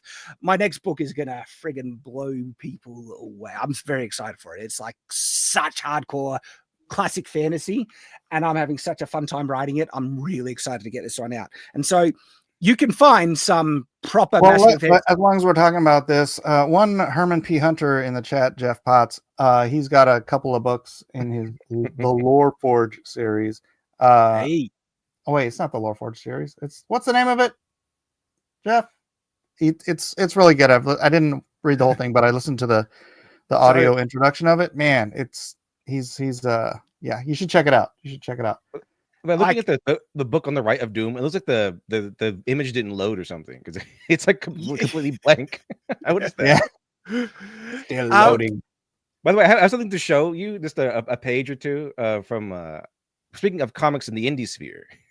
Hell yeah. So let me I just something that they said, well, they did to us. So I said fair play is fair play. And here's a couple of pages of my book, Dr. Alpha. He just got done fighting like a trio of quirky Iron Man-esque girls that have taken over the sphere of superheroism. And he's woken up, got the Pulp Fiction needle in his chest and being revived by a nerd. And oh no, who's this? I like that it's got good. And so like that happened. So like he comes in and he like shares what happens. He shot her in the eye. So there's like he got blasted back, and there was like he ran into one of the guns that he made the security guards discard, and he shot her in the eye, and he's recalling what he did. So I essentially had my character shoot Riri Williams in the face. So see, so that's actually fair, right? Yeah, and so there is actually like there's some great stuff in the indie sphere. Yeah, Shad, could you highlight the name of his book so people can go check them out? They're on Amazon. Here it is. Yeah. And so The Revenant and the Tomb, and The Revenant and the Cult. And also, let's give a shout out to John A. Douglas, because he mentions his book as well, and we're checking out his video. So I'll also bring him up. And so it says, Indie thankfully provides literature, and I would be remiss if I didn't mention his own book. And this is it here, The Black Crown, Age of Adventures. And so the indie sphere is going pretty good. And what I love about the indie sphere is that we are making stuff easily as good as the mainstream, if not friggin' better, because the mainstream is just getting worse and worse and worse with this crap. Like really. And so the difficulty that people like indie sphere find and everything like that is finding that mainstream audience. And unfortunately, the way that used to be done was through mainstream publishing. Now, having said that, though, depending on how you can market your book will affect that greatly, because for Shadow the Conqueror, my sales on Shadow the Conqueror kick the crap out of most traditionally published first-time authors. The average book sale, right, over their lifetime is like, I think 7,000. No, I think it's 2,000 sales over its lifetime. That's the average sale, and only the blockbusters get really, really big. And so with Shadow the Conqueror, I think I'm approaching 50,000 copies sold combined on all platforms. And so that's I think it's like I think it's New York Times bestseller amounts. I think. Is how much? Well, that's over several years, so I'm not sure. But that would necessarily qualify. But the fact is, because of YouTube and networking and things like that, I've been able to market my book way more than if I was traditionally published. People to make New York Times bestseller, a book typically sells between 5,000 and 10,000 copies in a week. So it's like really this number, but it has to be in a week. I think I sold 11,000 in the first month for my book. I think it's pretty close. It's pretty close. But that was across all platforms. Audiobook was like half of that. I think print was 2,000 books sold in the first month for Shadow the Conqueror. Which is still Michael, you can't ignore that, Shad. Can't ignore what? The super chat. This gleaming emerald super chat. Oh, what's this? Mike, dude, for $5. Shad, why are you dumping on romantasy? Aren't you the world's biggest Twilight fanboy? I find it funny that when I really say I like it, right? And by the way, it's just the fact that I am brave enough to dare say I like Twilight. That makes me the world's biggest Twilight fanboy, which I find hilarious. And look, I have trolled FNT and those on it and everything, but I'm not saying all romantasy is bad. I'm saying most of it is not for me. Twilight is one of those rare exceptions. So going back to this thing, right? It seems like a lot of people they're saying men are not reading.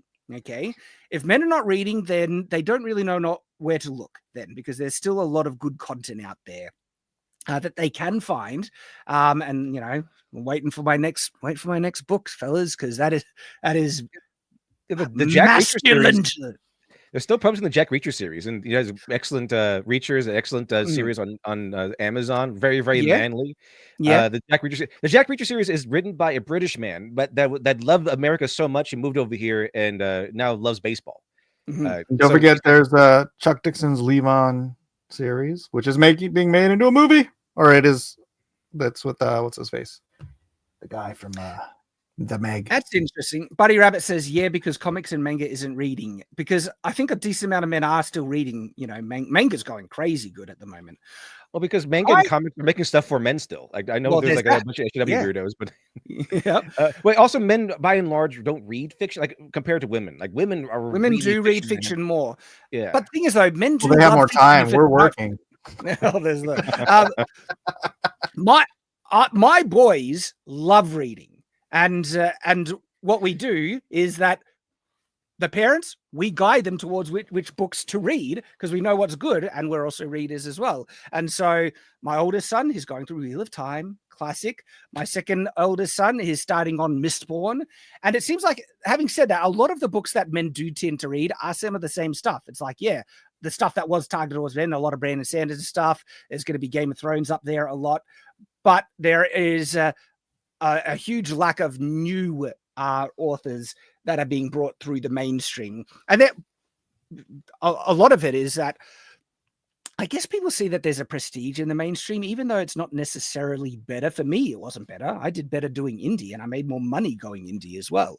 But I am a different kind of situation because I was able to market my book. I've got an established YouTube channel, and that really helped out. Most authors, indie authors, struggle with marketing and getting their book seen.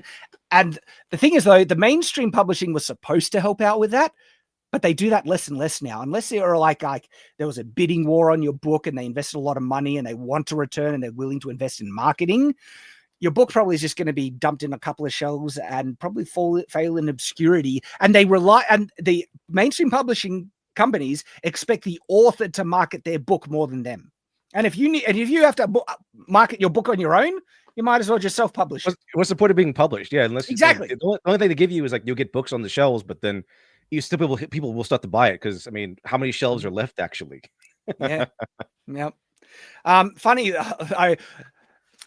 a lot of brick and mortar stores won't. My book is available for them to put on the shelves, but a lot of them won't because I don't have a large profit margin for books because the way that print on demand works is that you need to set the wholesaler discount, and it's the same for Amazon and brick and mortar stores. They didn't divide it when I did it, and I don't like. People are going to go to Amazon and buy my book, and I don't need to give Amazon a massive profit. So I nuke the wholesale discount as a result. But as a result of that, very few brick and mortar stores will take my book, but people will just get it through Amazon anyway. Having said that, though, people are finding my book in a couple of stores here and there, in some secondhand stores. They're like, "Hey, Shad, check that out. I found it." And so it's getting out there. So libraries, they found my book in libraries as well, which is fun. So it gets there now and then, but mainstream publishing is already dying. Like it's on the downwards, trend quite massively. And so, look, it is sad that men's fantasy isn't really shown in the main, retailers where you might be able to find books. But I do wonder how much people are relying on that anyway. Yet they do say men are reading less often, which isn't good. I think, men should be able to have heaps of fantasy that they can consume. It's because fantasy romance in general has taken over. If right now, if you want to be an indie publisher without even have a YouTube channel, whatever, you go into romance. It's like that. Yeah, it's a flooded market, but it's still so the women are so hungry for romance novels that you'll get rich. All right, I want to call out women on that. Well, let's finish this, and then I have another video to show, and we'll talk about women's fantasy. You got something? But all right, that's a good topic. Have you seen that's a topic? We'll get there. We'll get there. Outlander. We'll get there, Mike. We'll get there. Hold your horse. Romantasy, of course. Sarah J. Maas got her own whole section. There's the best of book talk down there. Book talk. That time I got drunk and yeeted a love potion of werewolf. Yeeted. Male fiction at its finest.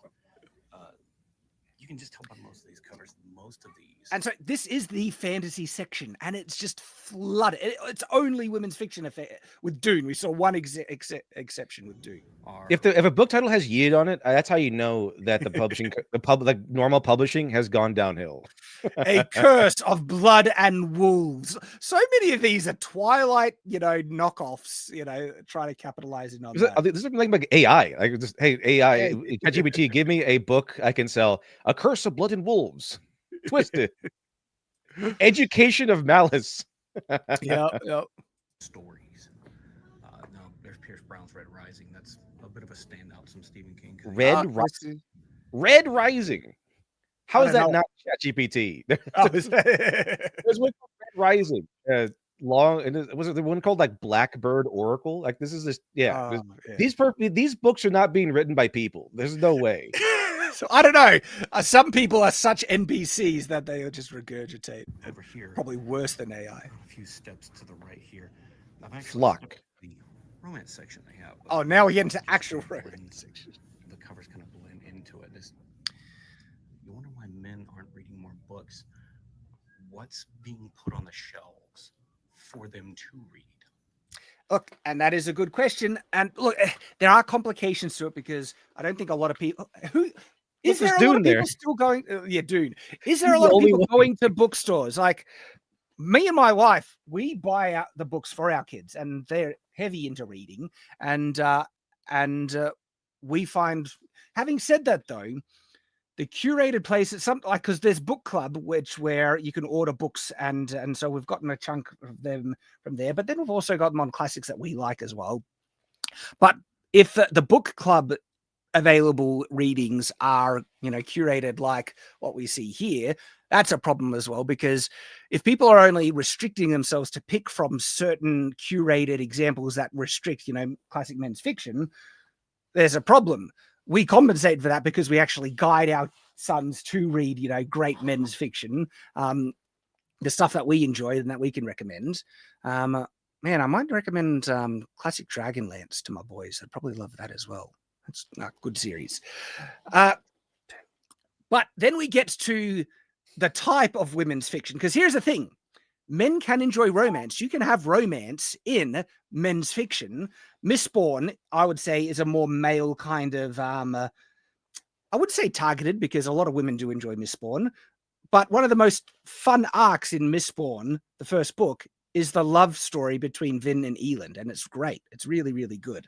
But it is interestingly more male focused, because Vin is the hero, but she ends up relying on Eland a lot. And Eland ends up becoming really powerful. And the book is about Vin kind of discovering her femininity side and her gentle side and embracing those traits, and then falling in love with Eland and all that stuff, while being this kick-ass, magical warrior and things. And so it's interesting how Mistborn is I would say, more men kind of, I guess in terms of the themes, it's more men oriented, but women can enjoy it a lot.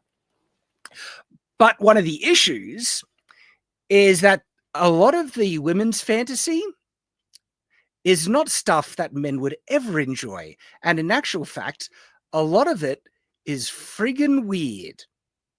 Really, really weird. Have you seen... Let's watch this video. This is an example of the type of stuff in... I've seen this. in women's fiction. I heard she fucks a priest on the altar in this one. That's sick. Oh my god, I need this one. She fucks her uncle and both of his kids. Didn't you read that on Kindle Unlimited already? Yeah, but I need a physical copy. There's nodding in this one, like with dogs. That's disgusting. I know. Who would read that? It's kind of yeah. Remember the story of Adam and Eve? Remember how that went? Why they want the women lust for the forbidden fruit? It's true. It's the reason why it was written that way. Like that one has, it was nodding with dogs, which that sounds like bestiality. It's bestiality. Yeah. So women will go. The whole thing is like men will have like a story where the woman likes him, and like, well, that's misogyny. Men will save the women, and there's a great moment in Mistborn where Eland saves Vin and stuff, and yeah, classic fantasy. Like usually like the worst. I know everything can become like extreme, but like usually you get even like manga or whatever, you get an instance where the worst what happens is the girl really likes the guy like a lot, and she's like really submissive to him. That's kind of how male fantasy works, like in romance wise. So like basically the best scenario is that the girl already comes prepackaged liking him and really needs him and loves and will do whatever he says. So like really submissive. That's kind of about it, really, unless you want to go into weird sections of like of that kind of fantasy. But it's kind of typically the package you get. I mean, like big boob girl who likes you. Yeah, men, and what's interesting, men gravitate more towards kind of... Mike, you're muted. Yeah, I have a clip that is perfect for this conversation. All right, what's this? Let's make sure that audio's on. I think I learned exactly how the fall of man occurred in the Garden of Eden.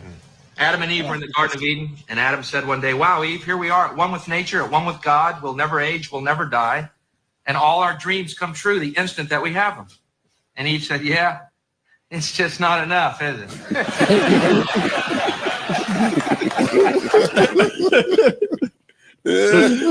No, that's not funny. I was just waiting for more. But that was kind of his point. Oh, I just saw that today. I was dying. I think that sounds like Bill Hicks, the joke. That sounds like Bill Hicks. That's like a Bill Hicks joke. But like a lot of men, they just want a girl that likes them, and on top of that, would make them a sandwich, right? It's like, have you seen the meme of the perfect woman? Someone find out the perfect woman, like meme. Well, that's kind of usually what happens. So there's a lot of a lot of isekai or like male fantasy oriented isekai. It usually is a scenario where he goes to the new world and instantly has this girl that either loves him or likes him, and basically instant love interest. And then usually along the way, there'll be more girls probably, and they'll start liking him. This is like Clan Ad. This is I know that's not isekai, but it is like a typical romance harem where they get like a bunch of girls liking him, not because. Now, here's the real fantasy, right? It's not because they're ultra chads. It's because they're just being themselves. And that's the ultimate male fantasy, isn't it? Being liked for being yourself. because that doesn't happen to men. Doesn't happen to men. It's like the idea of society is to bash men, to ground men to dust, and that you're never ever good enough. So that there's no the surprise that the backlash has been male fantasy stories in which men will be nice to girls and they will like him in return, and which is like not the thing that happens to you today. Like, it brings to mind this meme. Have you guys seen this meme? The ideal woman. Oh, I've seen that. 6.5 out of 10. Okay, cooking, not A. And that's it. And that's it. Well, that's kind of remember that whole thing where like the 10 out of 10 or whatever, you get it goes crazy, goes up. So you kind of want to land it around a 6.5. Yeah.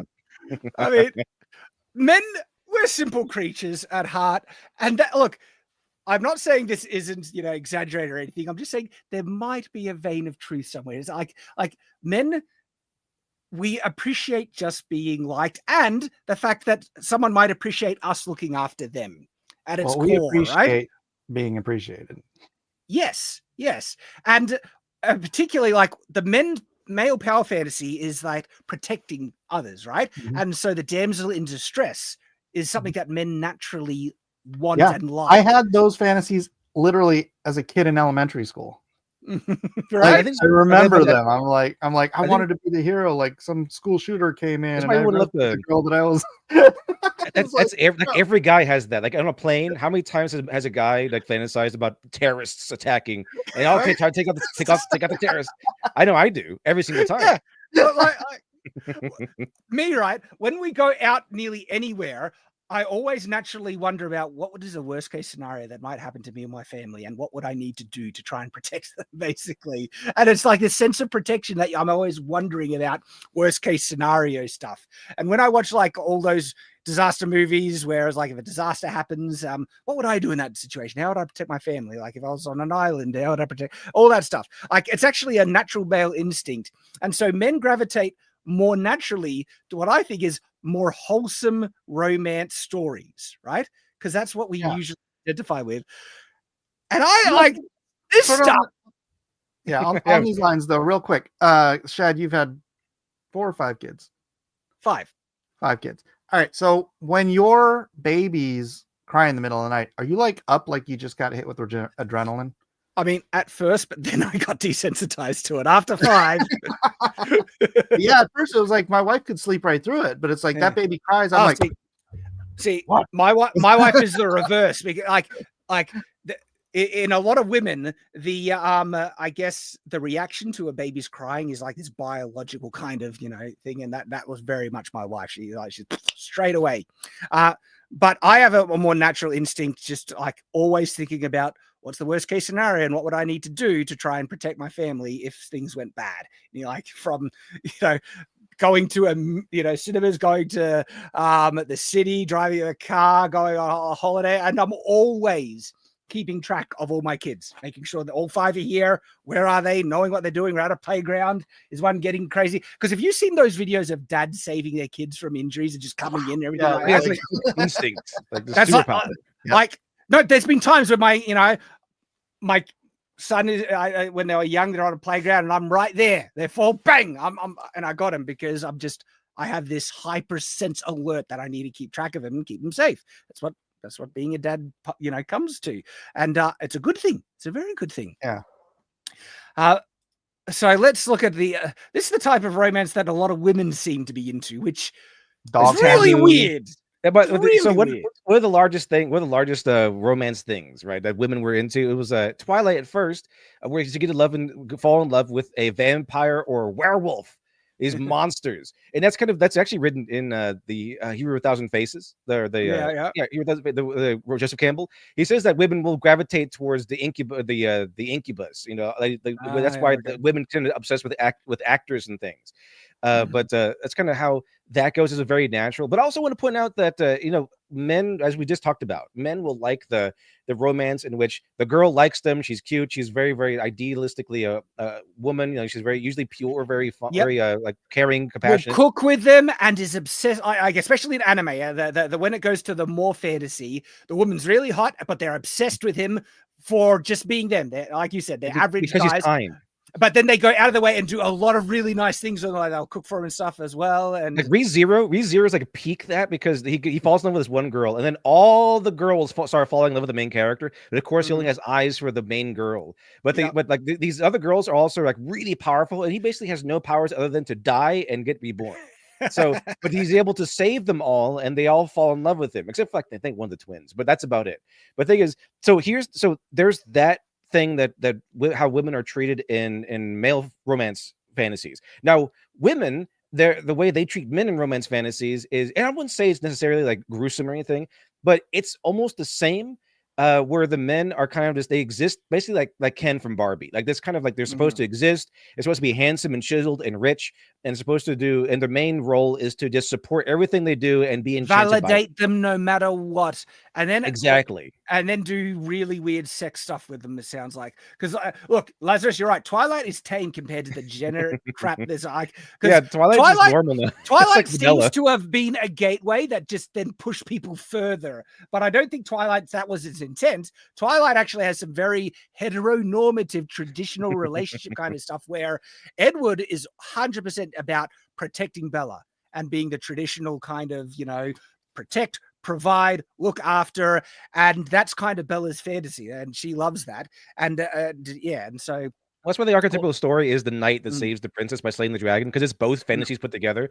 A knight who like earns his way up to becoming awesome, and then slays the monster to save the prince and earns the princess's love. And the female fantasy is this awesome dude just killed this giant dragon to save me. This is pretty cool. But have either of you read or seen Outlander? No, I think I know it. I think I tried watching the first season. This is years ago.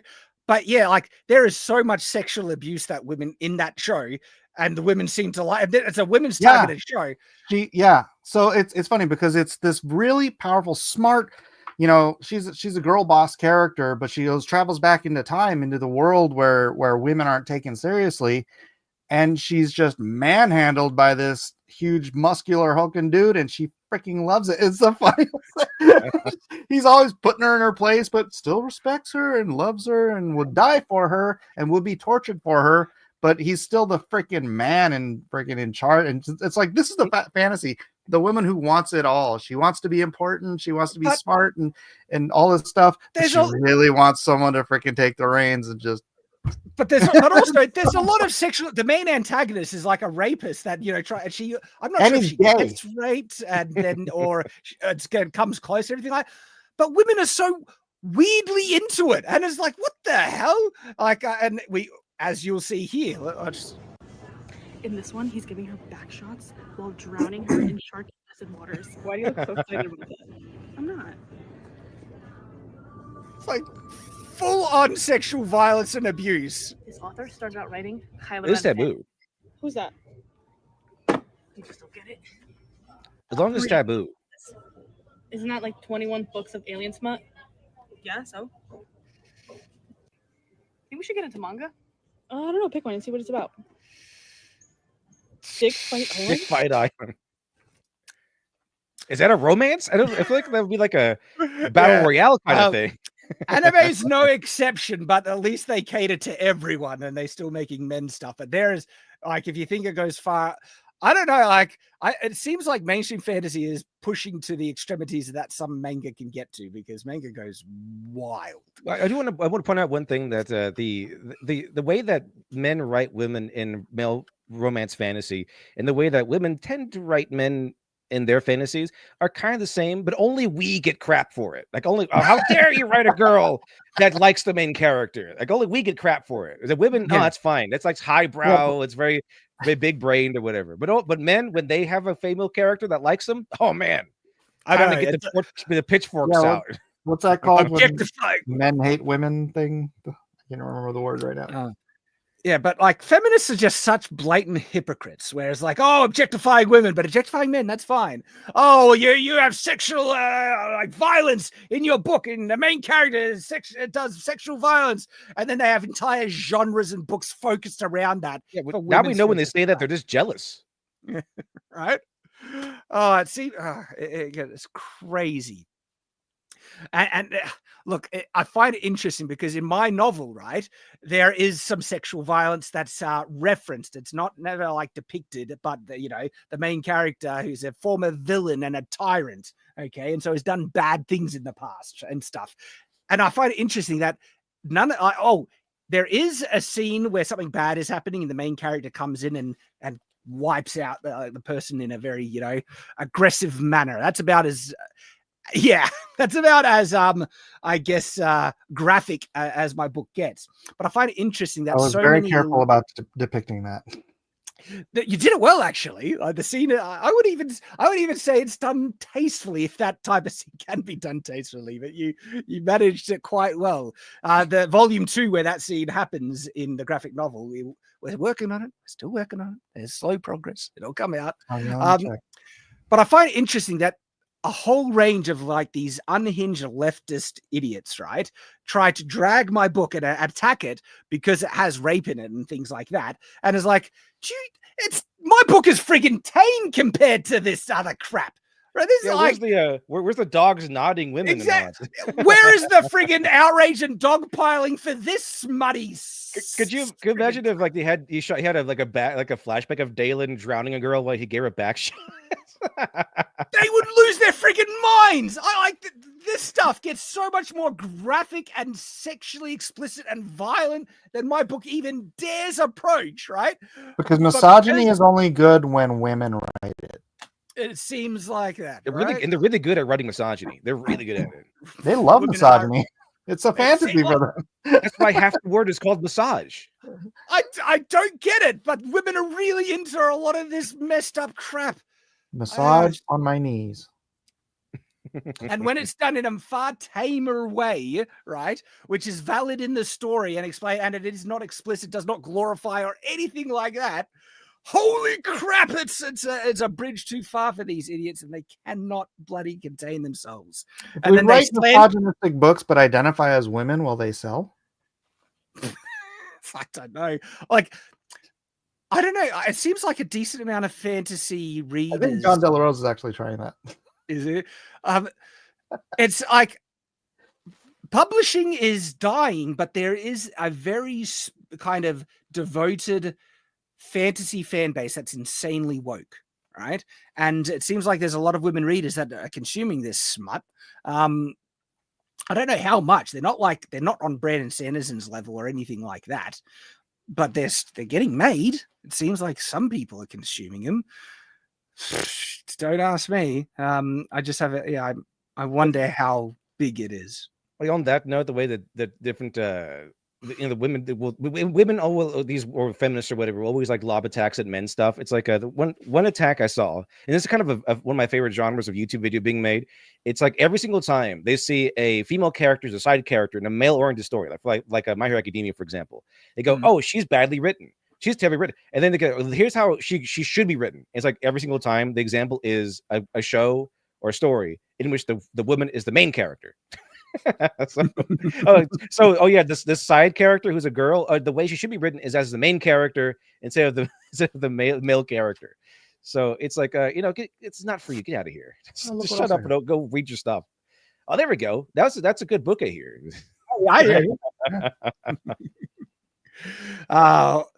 Well, that is one of the big takeaways. Like, look to the indie sphere. Now, I think there needs to be a lot more curating to let people who want to find indie books find them. What's that website? Is it indie something? Indie, I forget, but it recommends a lot of the graphic novels, indie graphic novels. Indiegogo. Indiecron. Indiecron. So that's one place that I think is a good place for that. I think there needs to be more, and I think there's people putting in efforts to try and promote and curate and market a lot of the more right-leaning indie sphere. Iron Age, there's that magazine. There's an Iron Age magazine. Anvil. The Anvil. Thank you. That's doing it, and I think there needs to be even more of that happening, because there's a lot of fiction that is being made in the indie sphere that answers, the gap in the market, you could say. But it goes to, again, marketing is the big barrier for it. Yep. I'm dubious on the marketing ability of these mainstream publishing. Mainstream publishing, right? They get most of their profits off like a couple of titles and authors, and nearly all the others, like 1% or 2% or something like that, of the people that they publish make most of their revenue.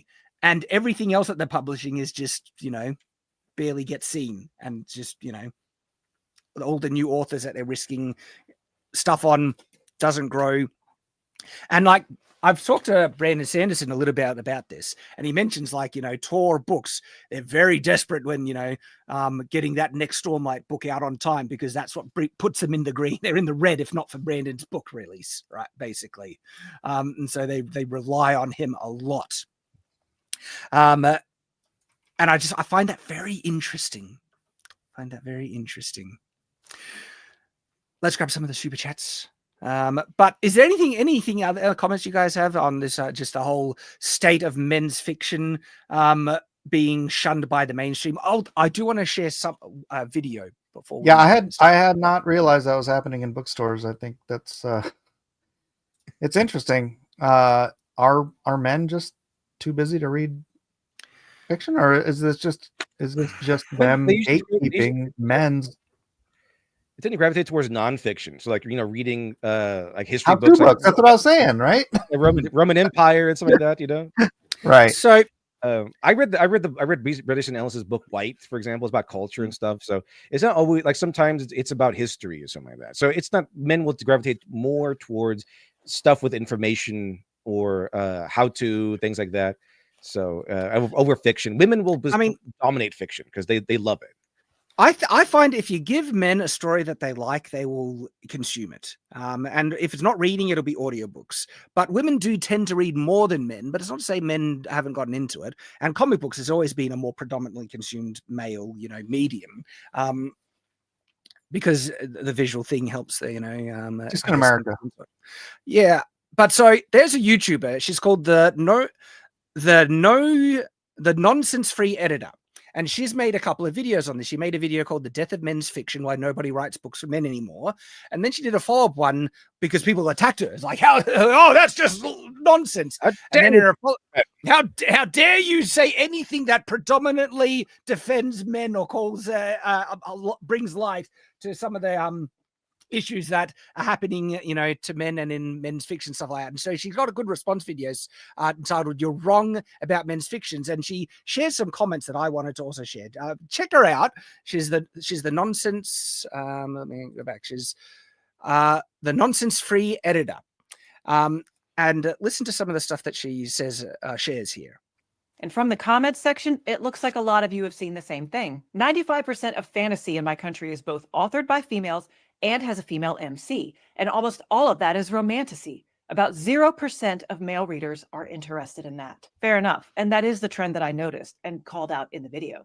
Even though we were talking about commercial contemporary fiction, a lot of my readers and viewers, based on what the comments say, are all about military sci-fi, manga, and sword and sorcery fantasy, which kind of skews towards those genres that are still kind of courting the male readership. When I was querying, a good chunk of the agents said that if you're a straight cis male, to not even bother submitting your work because they would just throw it away.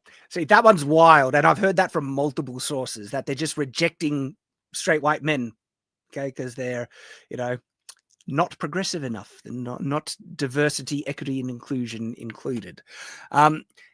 And she's mainly focusing on men's fantasy fiction, where she and also literary. She's saying this is separate to literary fiction. Literary fiction and commercial fiction are two separate things, and she's focusing on what is considered commercial fiction, which is like my novel is commercial fiction, where it's more targeted toward towards the mainstream, and it's not as interested in wordplay and prose, but story focused in that the more consumable genres that is more marketable. This was close to a decade ago, and it didn't start the day I started doing query research.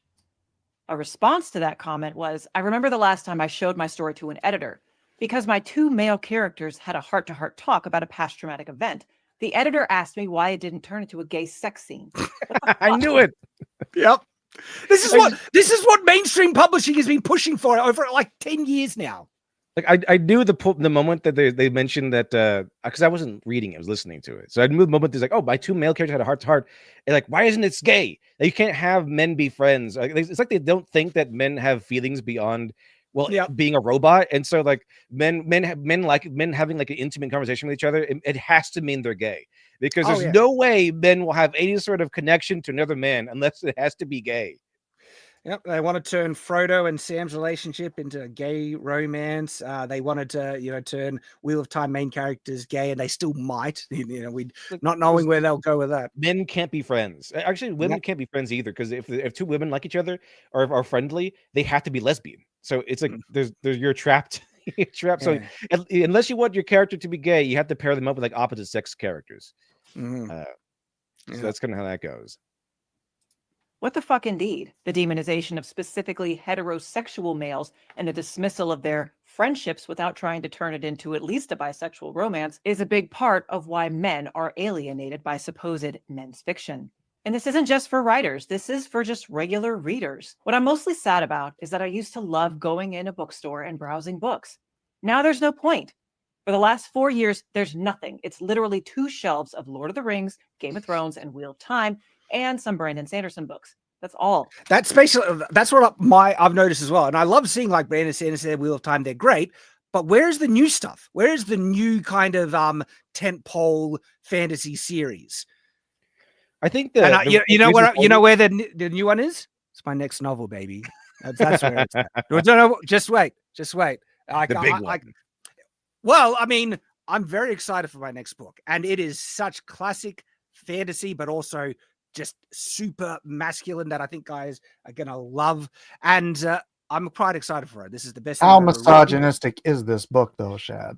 Well, the title of the book is called "Of Men and Monsters," and so it's classic fantasy, and there are some really strong themes in it, which are, look, I write a story to be entertaining first and foremost, and the themes then help support it and give it kind of emotional weight.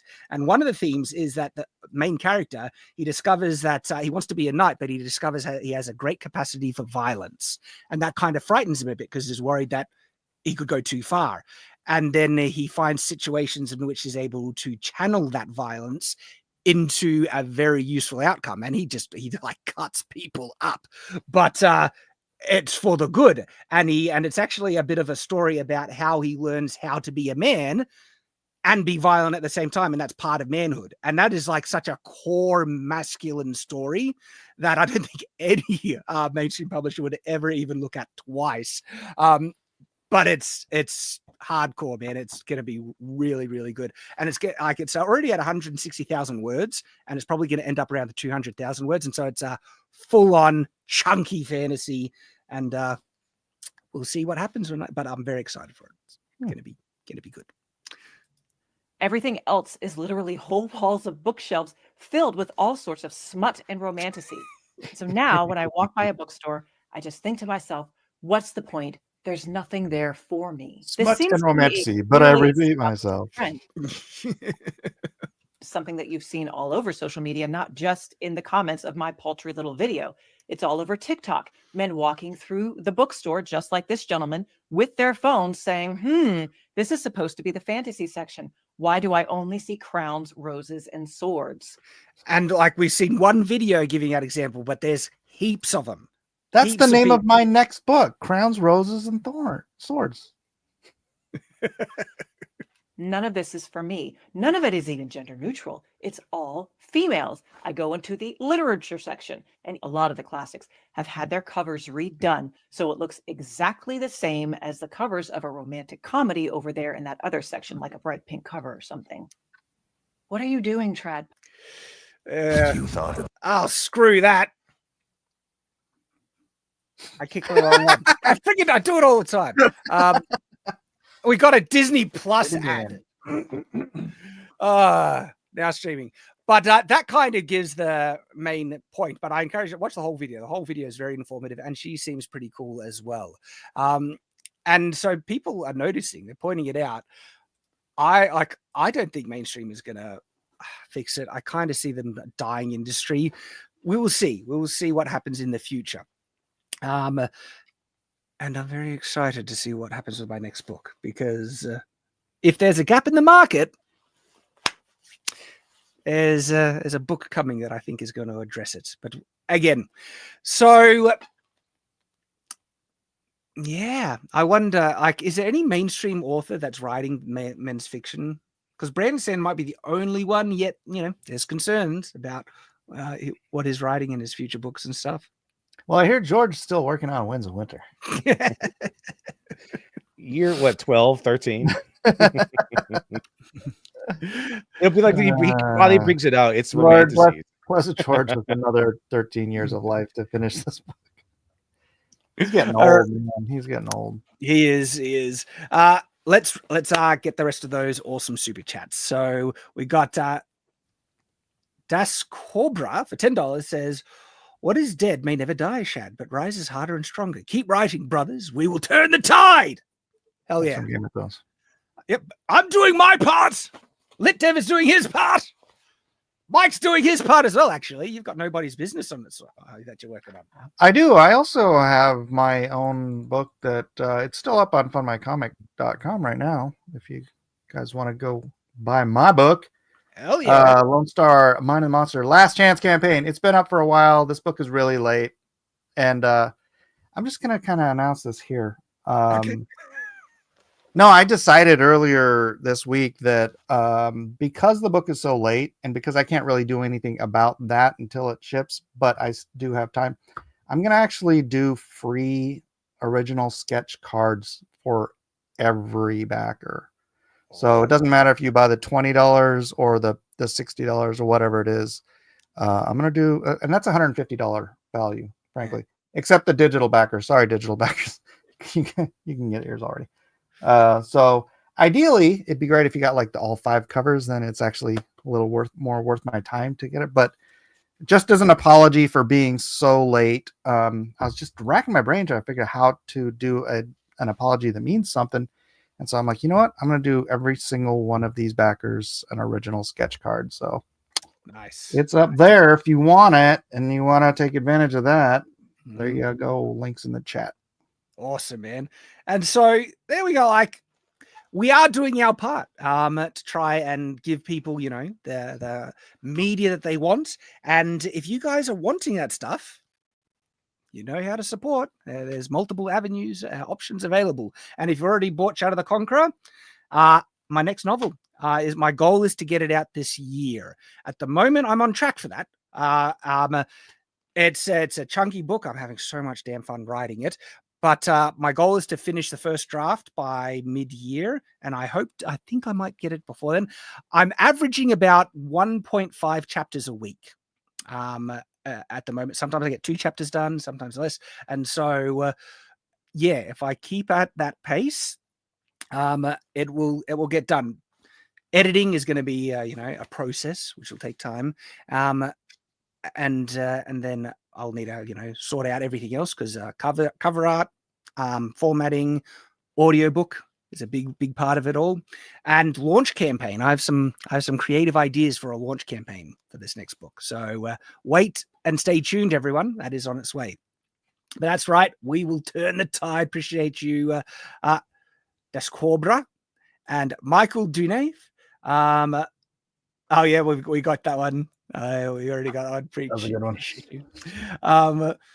Willie Yamuna, member for 23 months, says, Shad, regarding your ships for All-Star, I think they are too utilitarian. Part of the Star Wars appeal is the weird ship designs. Maybe put some in.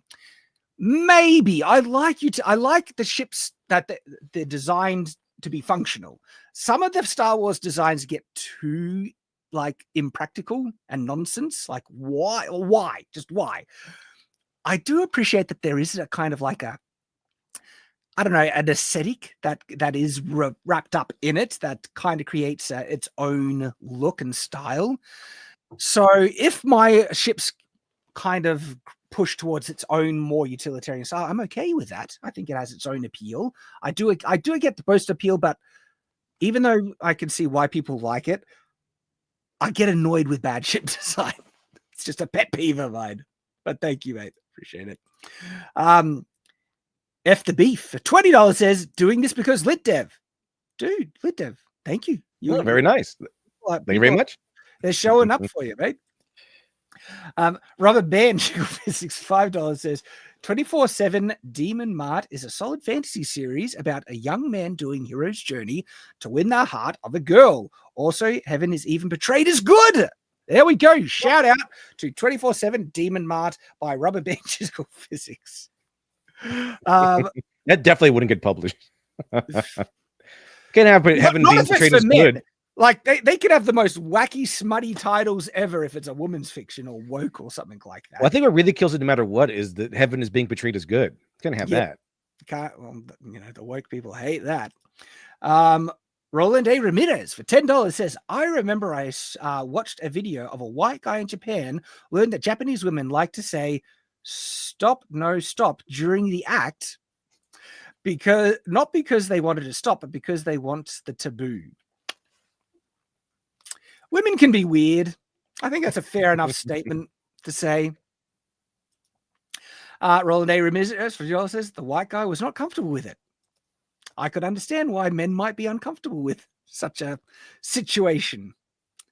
Buddy Rabbit for $2 says, yeah, the Hello Future Me audience. Yeah, a lot of like the BookTube audience they have the woke fantasy audience and kind of cultivate that and even encourage it. Daniel Green's audience is very, very woke. He's pushed away a lot of conservative people who are interested in fantasy by how he has ragged on, fantasy, like conservative values and beliefs, both on Twitter and other things like that. His reaction to certain things like J.K. Rowling and stuff and virtue signaling, everything like that. And so BookTube has become a pretty darn woke kind of infested niche on YouTube.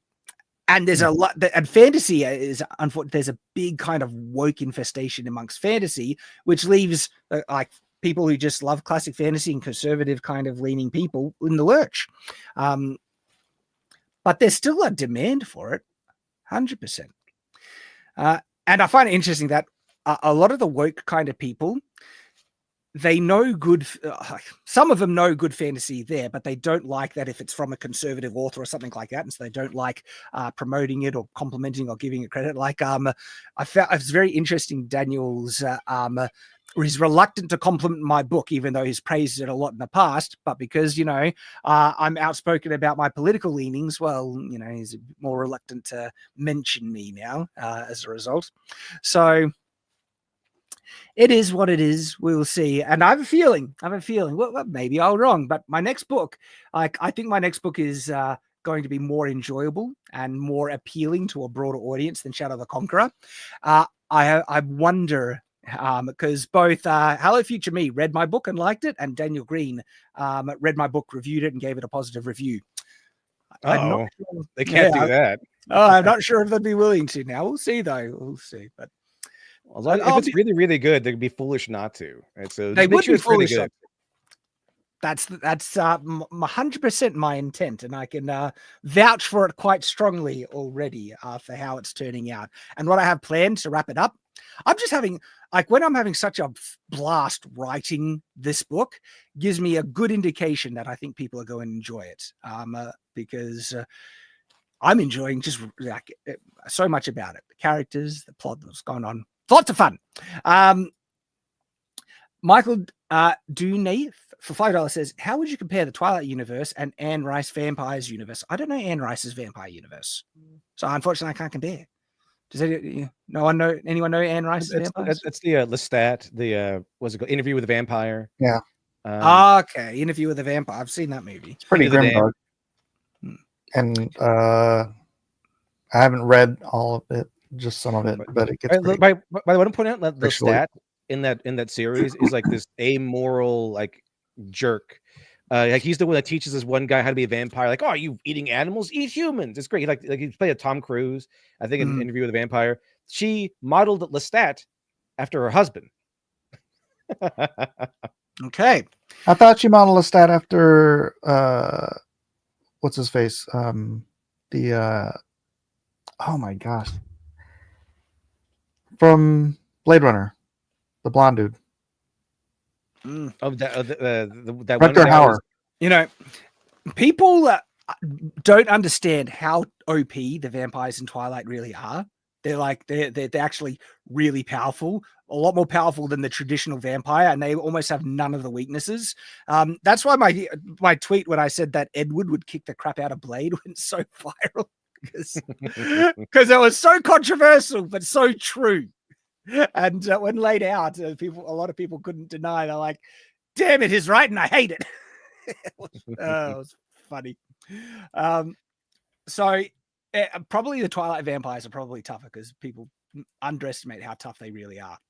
They have really powerful individual superpowers, most of them. Some that are just like insanely OP. Yeah, it's a freaking manga with vampires having superheroes. That's actually what I enjoyed about it. It felt like it got to X-Men kind of stuff when the superpowers were coming out. And, Edward can literally read people's mind. His sister can see the future. One of the enemy bad vampires, she can cripple people with pain with a thought. But she kind of, I think whoever wrote it got that from the Lestat stuff, because the Lestat says like the dark gift is different for everybody. So each vampire has their own unique. Yeah, maybe. But actually, I stole that from Lone Star too. Well, because I know that's an interview with the vampire, but if she did get inspired by that, she took it to another level because she makes the powers OP. One guy is literally just, he can control the elements. He's got like storm powers. And so, yeah, the vampires in Twilight are actually kind of OP, but because they fight against each other, there's a decent amount of resistance. It's not like they can just wipe the floor with anyone because other vampires are just as tough as them, and so it creates for some good super powered kind of conflict stuff. And I'm able to enjoy those aspects quite a lot because I find super powered stuff fun. And so yeah, there we go. Clint Orris, $5 says, Shad, you check out the Ward Radio Book of Mormon D&D video sometimes. It was very entertaining as a non-LDS. Love the Ward Radio, guys. I think they're great. I don't watch heaps of their content, but I did watch some of their stuff when they did a commentary on they mentioned me because I talked about the Book of Mormon on Gary's Forbidden Frontiers, the evidence for the Book of Mormon, and that was a heap of fun. And they really appreciate that. They reacted to that, and they seem like a really fun bunch of guys. And so they have a D&D session, do they? A Book of Mormon D&D video. That sounds cool. I might check it out. Wow, remember Stay Angry. You gifted 10 Night's Watch memberships. Dude, legend. Thank you very much. Really appreciate you for that. And Buddy Rabbit for $2 says, not comic book Blade, not even close. Yeah, I'm comparing movies to movies. Comic books go OP and then you get stuck into the difficulty of which canon are you referring to. But comparing movies to movies, Edward just bodies Blade and there's no contest. I'm sorry, that's just the reality. But the comic book Blade, I don't know enough of the continuity to say, but comments and references are saying that comic book Blade is pretty damn powerful. So that might be a different situation there. There we go. This has been a fun one. Like I said, and we only got to the two main topics, even though heaps of stuff has happened this week. But I think it's time to wrap it up. I'm just quickly browsing through some of the stuff. I kind of wanted to get to this at Sam Cedar getting completely bodied by some guy in their thing. Have you seen that? Anyway, it's a good argument that could have led to a good discussion. That's all on Twitter, and there's a whole heap of other stuff. But it's time to wrap up. We appreciate everyone joining us for the Culture Crusade, where, we're all creatives here. We're all making stuff to try and, bring people some top tier media that is not infested with woke ideology and propaganda and just weird stuff. I just came across a quote in my email that was very appropriate for what we're talking about. It's by Arthur Schopenhauer. It's the person who writes for fools is always sure of a large audience. I think there is some truth to it. But Mike, is there anything you want to shout out as we close up? Yeah, actually on my channel, we're going to be doing an art auction in 11 days. The 21st, we're going to be doing an art auction where for once I'm going to advertise it ahead of time so people can actually show up and save some pennies if they want to pick up some original art by me or some of my friends over on the Blacklist Universe channel. Nice. Awesome. And Lit Dev, glad you joined us, mate. What I was hoping that you'd be able to come around for the the fantasy book discussion.